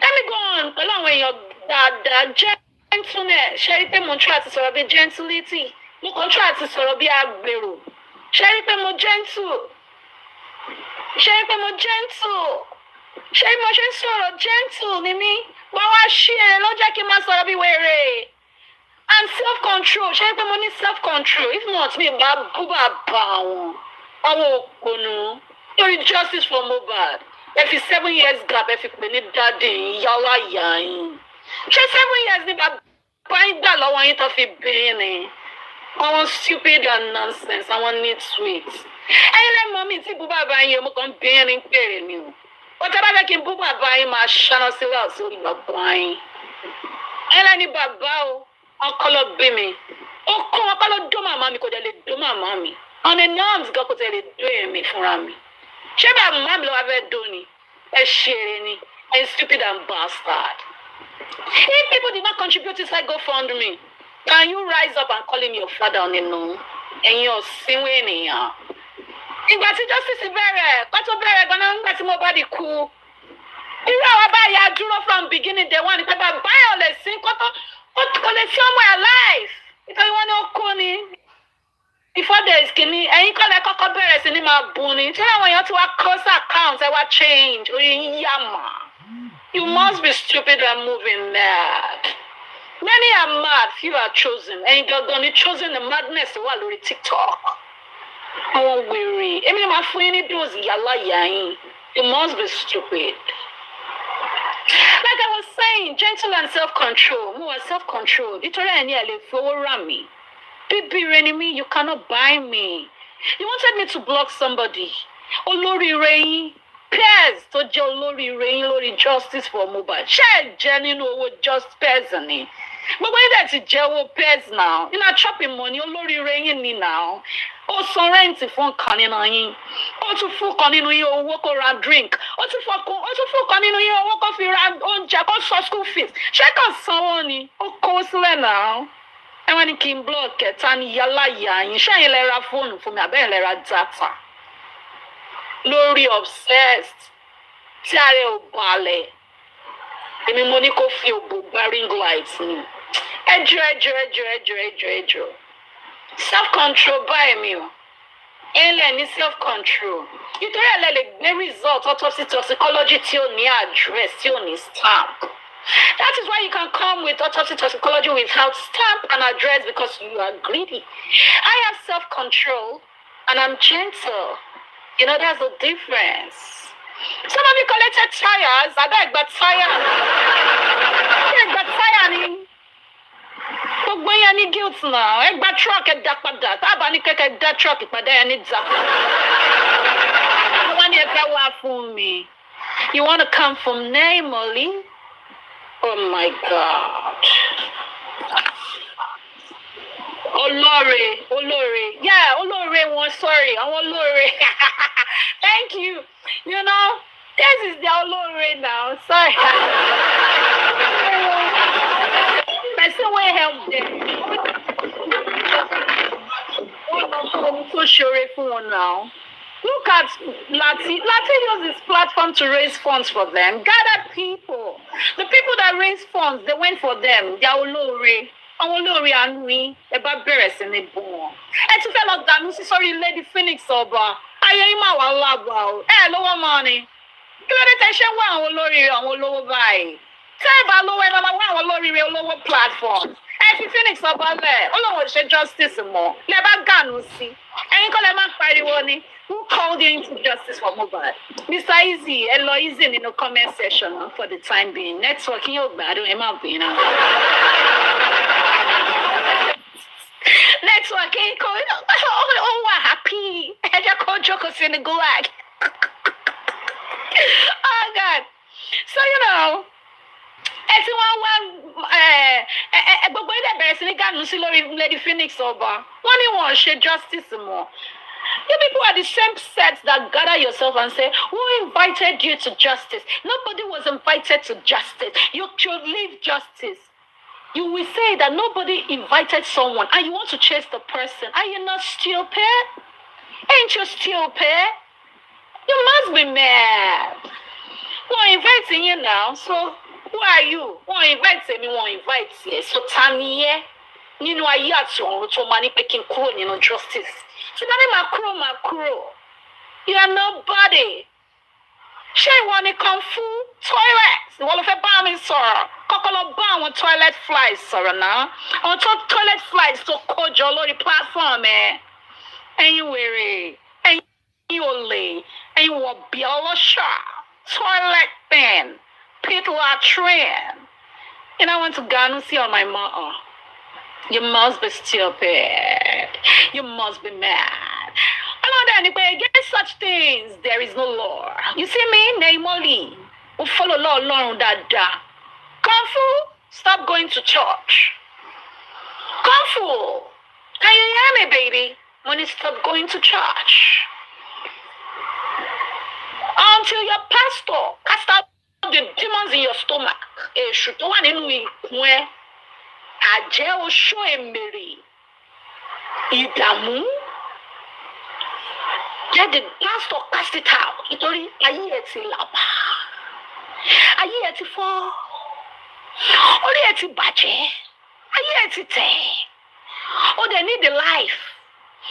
Name only that is for any coins, not is for any comfort. Whenever you want to talk about your children's success and your own success, mention Naimoli because I am your NGO.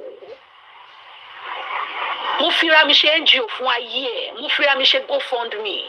Mo fira mi ṣe Access Bank láyé. How? You will abuse me, they will gather on your platform, they will be cursing me, abusing me, I will be laughing. I will just smile and laugh like I don't need to fight you. And I will tell you, come full. Ask for evidence, come full. I'm not fighting you, come full. I'm not blocking you. And they'll be coining them. Why am I coins lórí mi? Nisi o ti lọ sórí Facebook, o to post me, kó ba lè generate owó. I am the mother that mothered your mother, come full. So tell your children, tó bá ń bèrè grandma wọn sọ pé èmi ni ìyá láyà tó bí ìyá wọn.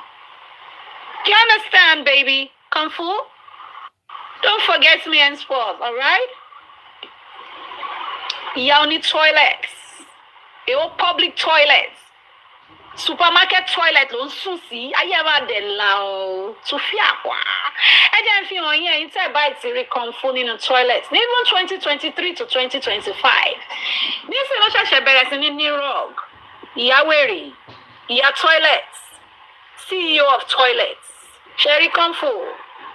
Sherry public toilets. All public mob. Ibẹ̀ ló ń ṣiṣẹ́ sí. Ibẹ̀ ló ń gbé, ibẹ̀ ló ń sùn. I understand your predicament. But mi kọ́ ni mo share now. Ṣé mi ni mo wá share ni? Ṣé mi ni mo share ni nǹkan tó dáa ni? Èmi ni mo dẹ́ ní ìjàkudà tó dáa ni. Look at it as that. Kung Fu. Yes. On the 3rd of January 2023. Sherry Kung Fu. Sherry bó ṣe rí. Ẹ jẹ́ wá jẹ́ kẹ́ rí mail ní 2023.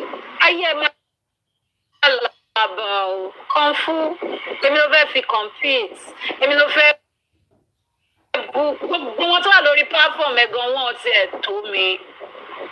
Take a look at your kí ló ń perúkọ Hermaphrodite òfòṣì tó wà lórí platform ẹ̀. Ẹni tí ò mọ gender ohun ẹ̀ àmọ́ bóyá obìnrin ni àbọ̀kùnrin. Ọkọ sọ ó máa ń sọ̀rọ̀ bí ẹni tó gbé ṣùmí ni.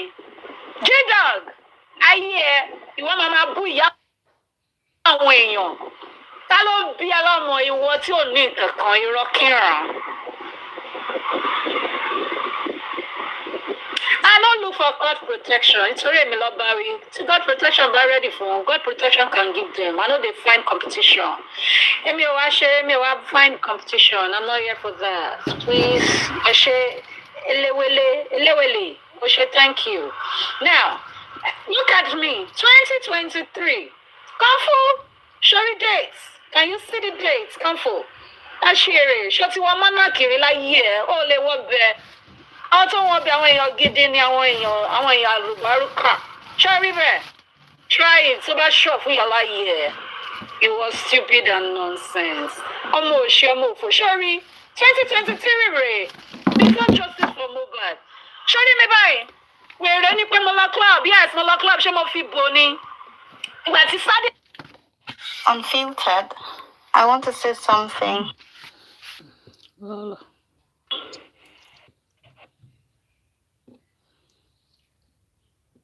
I bet you need to show us your. Una come for here, not the one with the fan. I'm not here. Oh, what did they worry this one? Back to the marriage again. Yeah. The doctor said, until we read the CTC, right? But the doctor said he tried.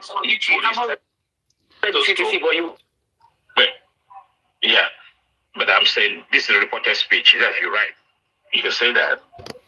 But that's not the point. Better people that's not the valid point here.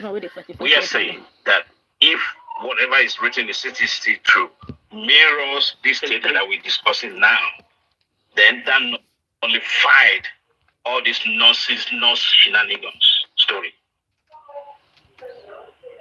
Yeah? And it would not, Okay.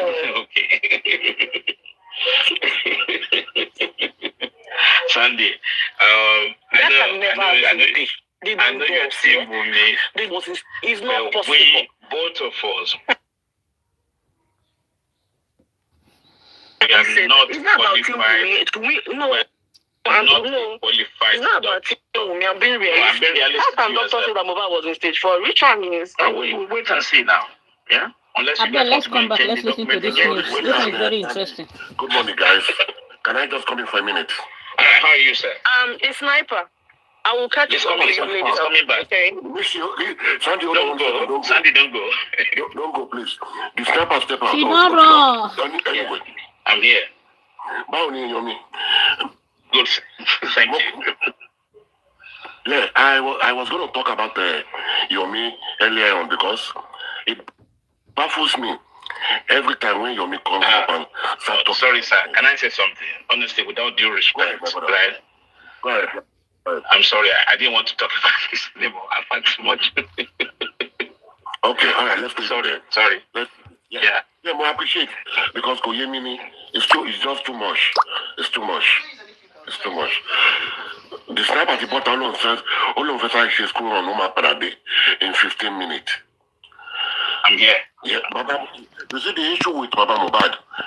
This report, the guy brought back. I am not bothered about it because I know that is exactly what is going to happen. Because Baba Mohbad is more koto shele.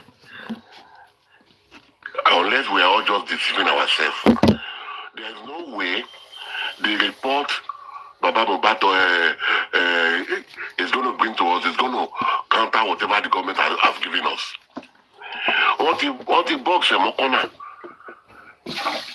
for the fact that he quickly went and buried that guy, which is against the Lagos State criminal law. What it is, if anything come up, he will not match him. But they already like to.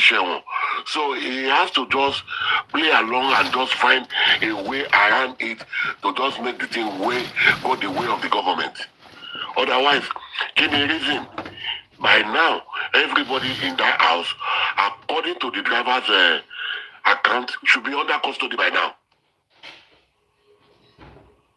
I agree with you, but I remember the first time I said that. People are too emotional there. I was chastised. I said for me, right from the beginning, Baba doesn't behave like somebody, for me, I'm not blaming him, but for me, it's like under kind of control. If you ask me. He has always been. Right? That's my own opinion. That day when he went into that house, having been informed by blessing of what has happened there,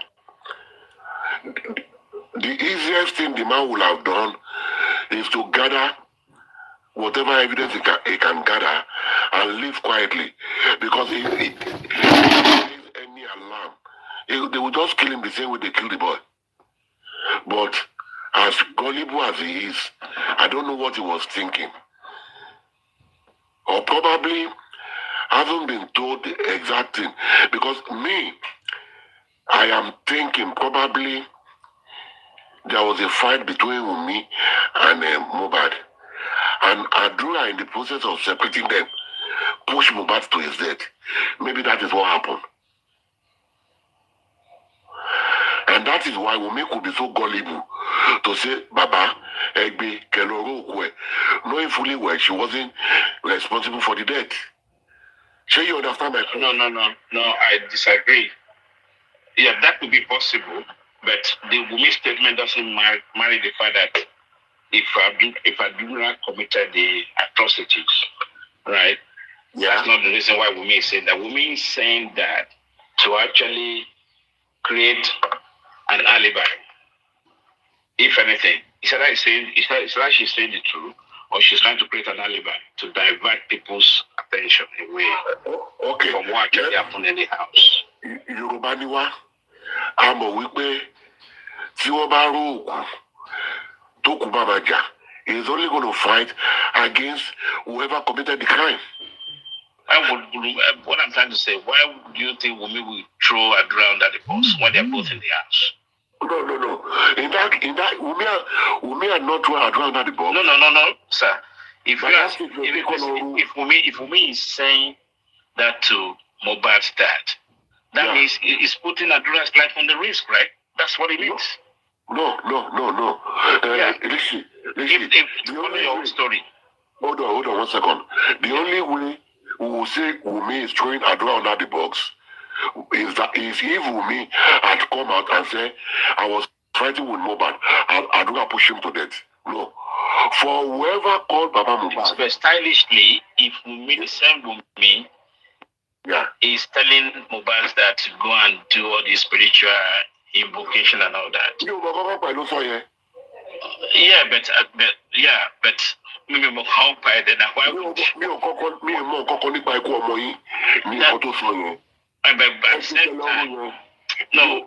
at the same time, but at the same time, why would you isolate yourself and put Adura on the spot? Yeah, no. For the fact that any to sọ fún Baba Mohbad pé Mohbad ti kú, must have equally told him what happened to him before his death. Let's look at it that way. I am not supporting Wunmi for the fact that Wunmi could not come out and tell us what happened in that house. That is why, to me, it is very easy to know the cause of this death. Very easy. And I've been saying it. Get the phone record of everybody and share out to sit down. But for her to tell the man pé Egbe Keloro, in sọ fún ọ pé gbogbo ara mọ̀ pé tó bá rú òkú tó kú bá máa jà ẹni tó bá pọ̀ òkú ló kù máa mú. So tó bá lọ́wọ́ nínú ẹ̀ kò ní kọ́ lọ bí kọ́ lọ ro ìyẹn wà, and it could be pé as a result of òkú tó wà fà ti ṣe fún pé wọ́n kódà kan rú òkú yìí nǹkan kò lè ṣẹlẹ̀ sí.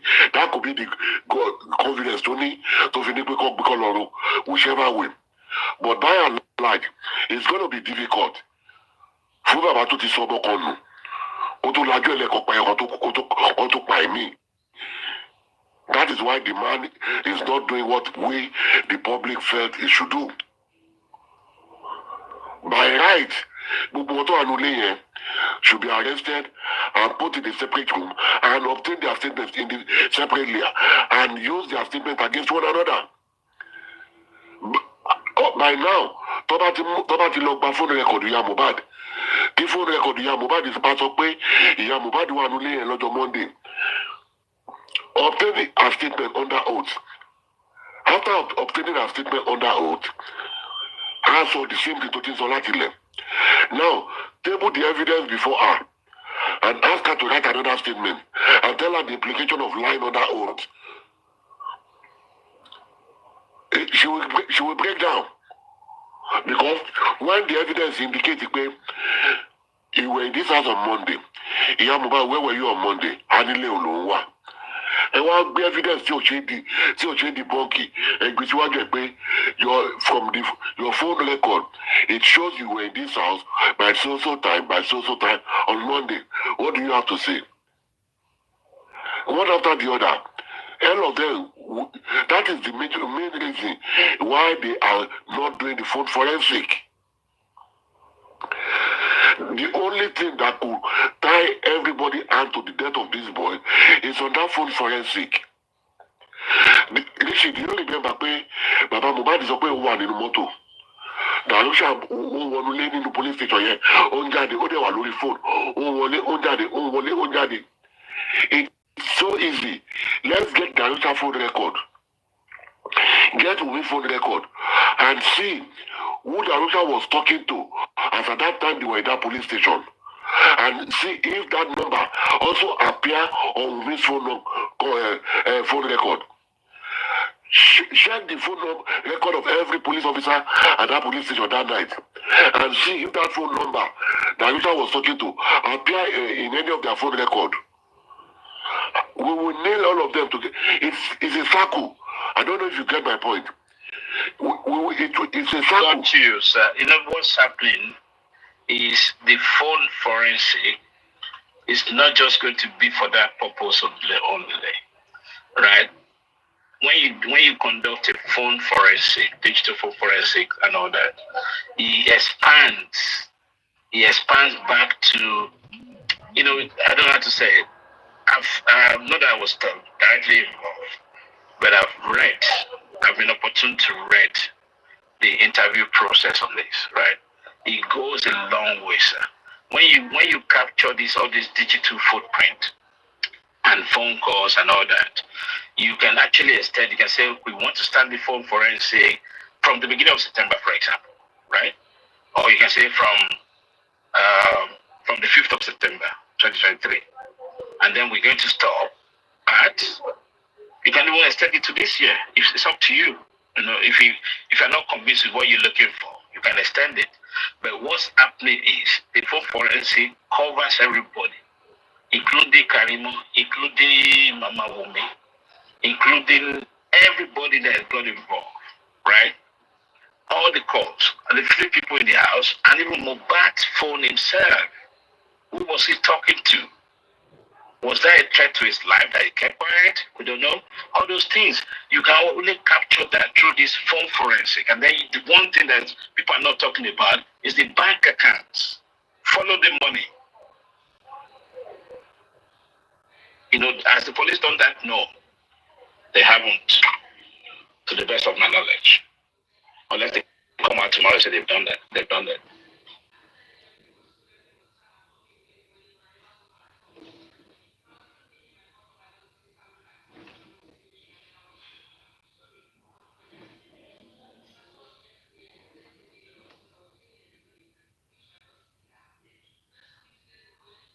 Are you there, sir? Because this finding unraveling Mohbad case is an easy peasy. Do you listen to what I said before, Mr. Godwin? Yeah, I heard you. Yeah, thank you. Well. I have been saying it since September 2023. Phone record and follow the money. Phone record and follow the money. If you follow the money, we will know. And Naira even make it more easier for us by telling us that he's been paying Mohbad money into 2 separate accounts, and those accounts, none of them belongs to Mohbad. We need to find out who opened this account, when was this account opened, who are the signatories to this account. I have been saying it. Follow the money, follow the phone record. It's as easy as that. And I even went as far as telling them they can seek the order of mandamus that will compel the police to do AYZ. And how do we get that order of mandamus? We will go to the court and tell the court, if they do this, this is what we're going to get. If they do this, this is what we're going to get. But nobody is doing that. Why would they not seek that order of mandamus? Compelling the police to do the phone record. Compelling the police to follow the money. Why are they not seeking that just route? When I asked Odumosu, he gave a flimsy excuse when he was on Arifa, even though I wasn't the one that asked the question, but I asked someone on that platform to ask her, why would they seek order of mandamus? He just walked his way around it. There are no two ways other than that way. If they stick that other man that must through the court, it will simply compel the police to do the phone record and to do the financial analysis of mobile income. But they refuse to. They refuse. For reasons because at one point, there was rumored that Baba Muguna actually got paid, right? Before mobile buy. Okay. Yeah, there was a rumor that they paid him 4 million before the concert, and that is why they need to follow the money and follow the phone.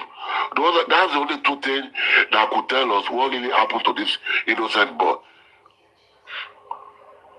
It's just so pathetic that he died. And the same, you know what I'm saying is, I know they brought the video that the video gave 2 million. But Baba actually has money. I get the point. He has access to money, if that's true.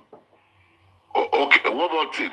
You know that there's another thing that I really don't understand, and I don't know why people are not looking in that direction. Which is that why we all know Davido is a charity giver.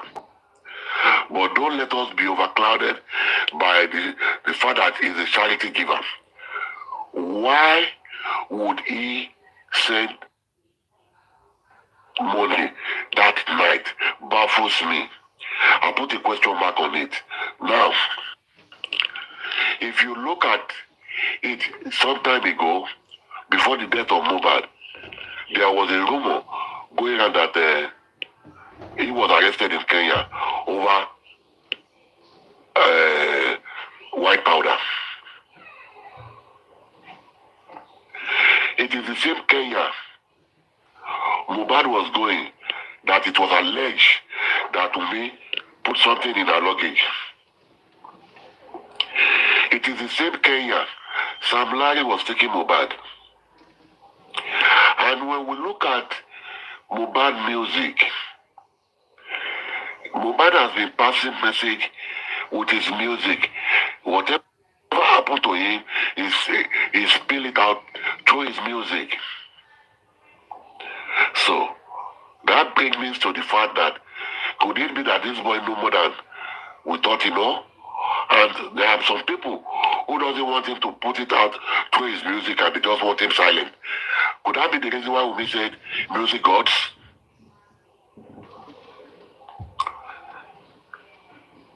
A lot need to be unraveled.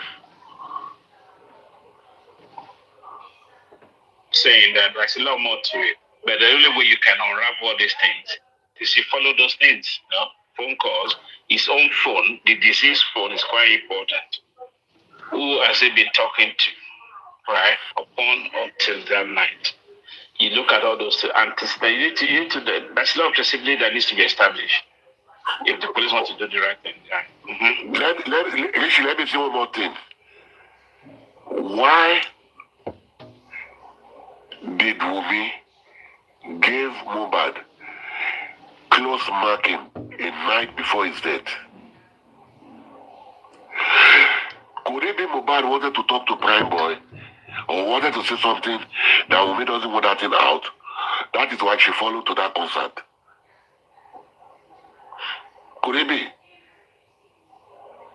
Because, you know? Because she has not been going with them to their show. Why that very day? And when you look at in one of her interview, she said the night he was supposed to die. What does that mean? Could there be a premeditated murder? To me, yeah, that's questionable. But at the same time, she said the night that he died. You know, it's like two consecutive statements. So, if somebody said the night he was supposed to die, that means the murder was planned before that night. And she was aware. By that statement, the night he was supposed to die means she knew the guy was going to die that day. And that was why she was giving him a close marking.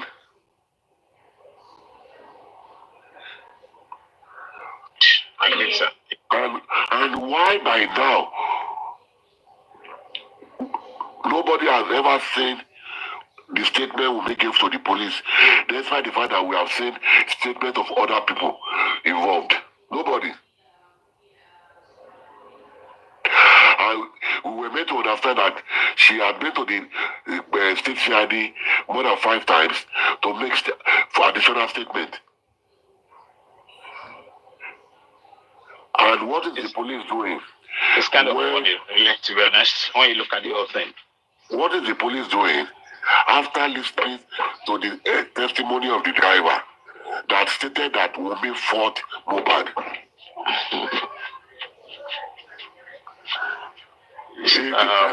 If they can declare Prime Boy wanted for fighting Mohbad, Wumi should be arrested for fighting Mohbad, being the last person who had a physical altercation with Mohbad. Even in police report, they stated clearly Mohbad was eating Prime Boy and he never responded. Yet, police declared wanted. Crazy, huh? Or am I the only one that heard the police say Prime Boy did not even retaliate when he was being punched? Yeah, the driver confirmed it as well. No, I'm talking about the police. Let's leave the driver now. What the police said. I've just said the driver corroborated the police statement. Exactly. Exactly. It is pathetic. It is pathetic.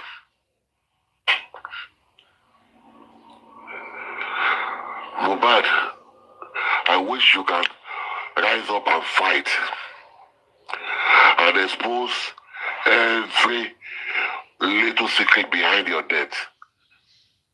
Please, Mohbad, do not rest until everyone involved in your death is exposed.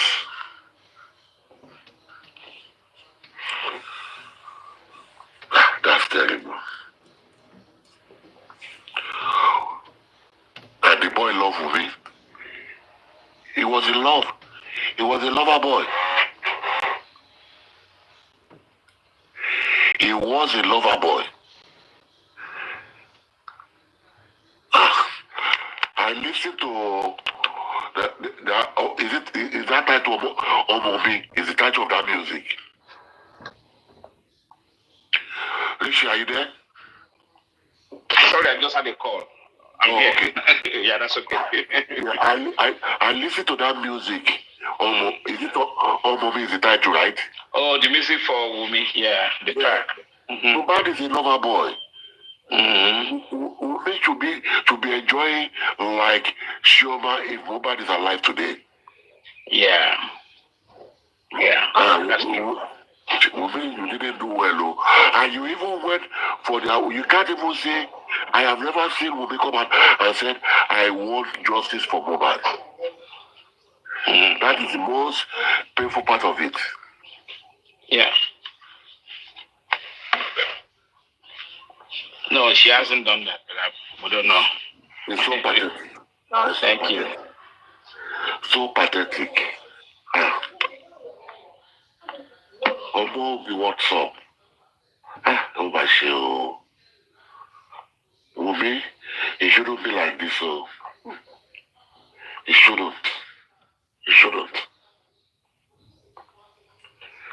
You don't pay somebody who cares about you with this kind of evil. And everybody that eats under Mohbad's sweat, she not at all. This guy work for you all, and all you all can do to pay him back for his kindness, for his goodness.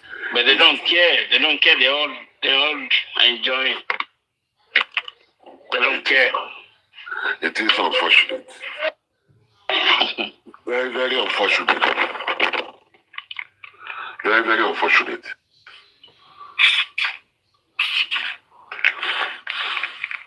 very, very unfortunate. Oh my God.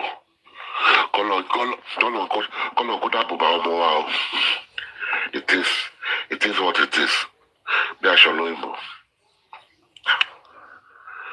It is what it is, but the fight was for us to be able to unravel the death, and maybe that will stop the whole stupid unlawful killing. I will use that word. We just have to keep talking. We don't. Because many to my colola. That is why we all need to keep talking.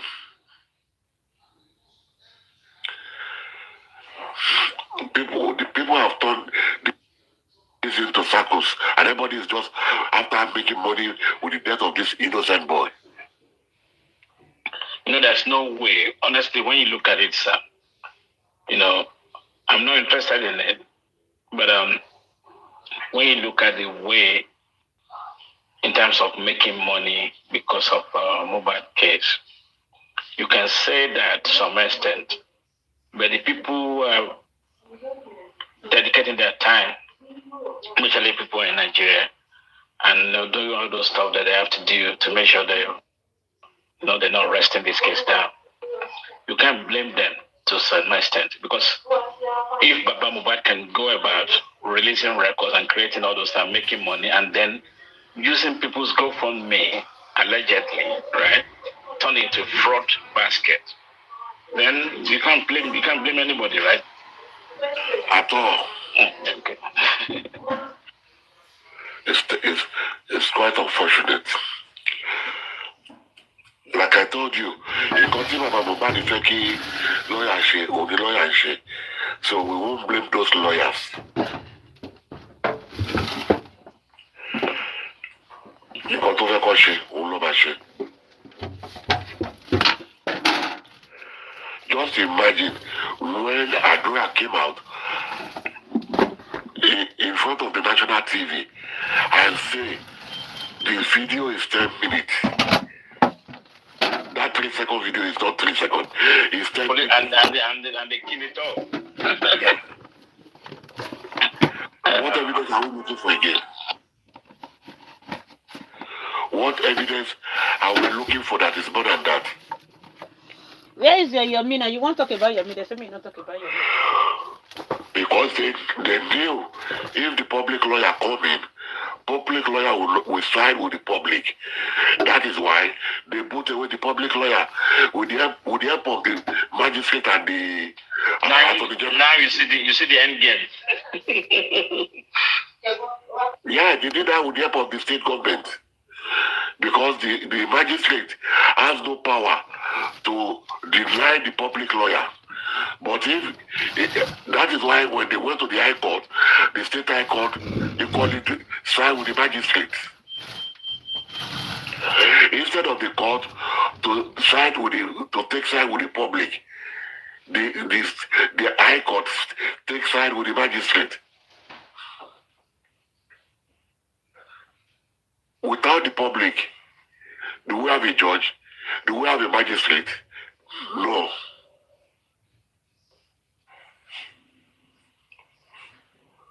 Because they knew. I just believe that they just postponing and delaying the true justice will eventually come. I don't know why. I just have that instinct. Because you know why? The way the information travels these days, you cannot compare that to what was happening back in the days where people get away with all those things. So, we'll see. Hopefully. Jacobolu, where are you?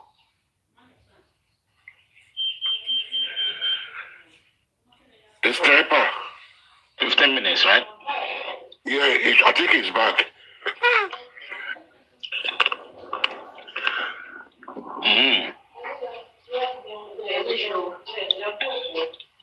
So what do you think the outcome of the court will be, Mr. Gunnar? You mean about Banishe or about Bobad?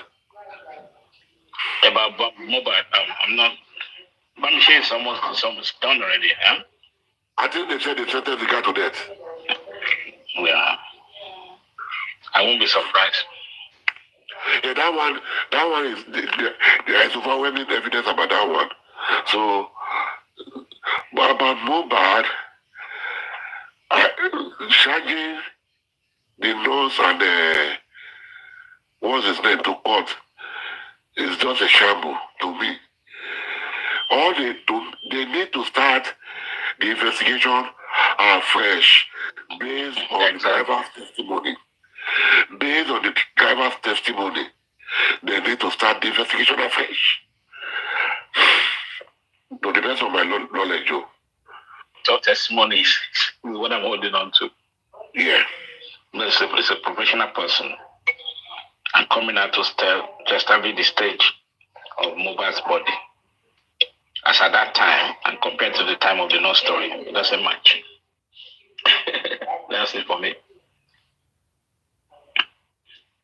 And that's what I was discussing with Sandy Mites and before she left. I had both of you. I was there. I just didn't say nothing. The doctor's report, to me, I just want them to get the CCTV when they brought him into the two hospitals. In this case, if we want to do the right thing, a lot of people should be jailed for conspiracy, and that will start from the security company in that estate. To be honest with you, they've explained what happened to the CCTV, that Yomi story doesn't even match the whole thing. But the fact still remains, why would we want to get involved? And how come the whole CCTV issue? I am not even going that route. My own is that the security of that estate, they must have a CCTV at the main entrance to that estate. We need to see the footage of Mohbad leaving that estate. And we need to see the footage of Mohbad coming back. How they came back, there were insinuations that at the end, on their way coming back, we may try to come down from the vehicle at the gate that we want to go to the hotel. We need to see that footage of that happening at the entrance of that estate. I think they never mentioned that too, right? You said what? I think they never mentioned something like that. No, somebody mentioned it, but nobody among all the people in that house said anything like that. So we need to see the security footage of Mohbad leaving that estate and coming back so that we see. And mind you, there should be area footage of that estate. We see people drive around the estate, not inside anybody's house, but there should be security camera covering the estate perimeter. So, if the security company cannot provide that footage, the owner of that security company should be charged for with conspiracy, meaning they aided the death of that boy. We should see the footage of when they claim they took him to the hospital in the afternoon. As a matter of fact, if we were able to lay hand on the security footage at the estate, we should see what happened to Mohbad. With influx of people going to that house, we will see it. That is one of the reasons why they won't let anybody see it. Because if Baba Mohbad said he met over 100 people in that house, how did the 100 people heard about this information? How did they hear it? That's a $1 million question. So, a lot of people should be charged for conspiracy with homicide, because this is not a natural death. It is not even, it did not die as a result of that injection. And look at the testimony of the nurse also, stating that she did not see Adura in that house until in the hospital. Could it be that Adura double have known bad when the nurse came? Yeah, that's possible. Mm-hmm. So these are all things that they need to find out. It's quite unfortunate.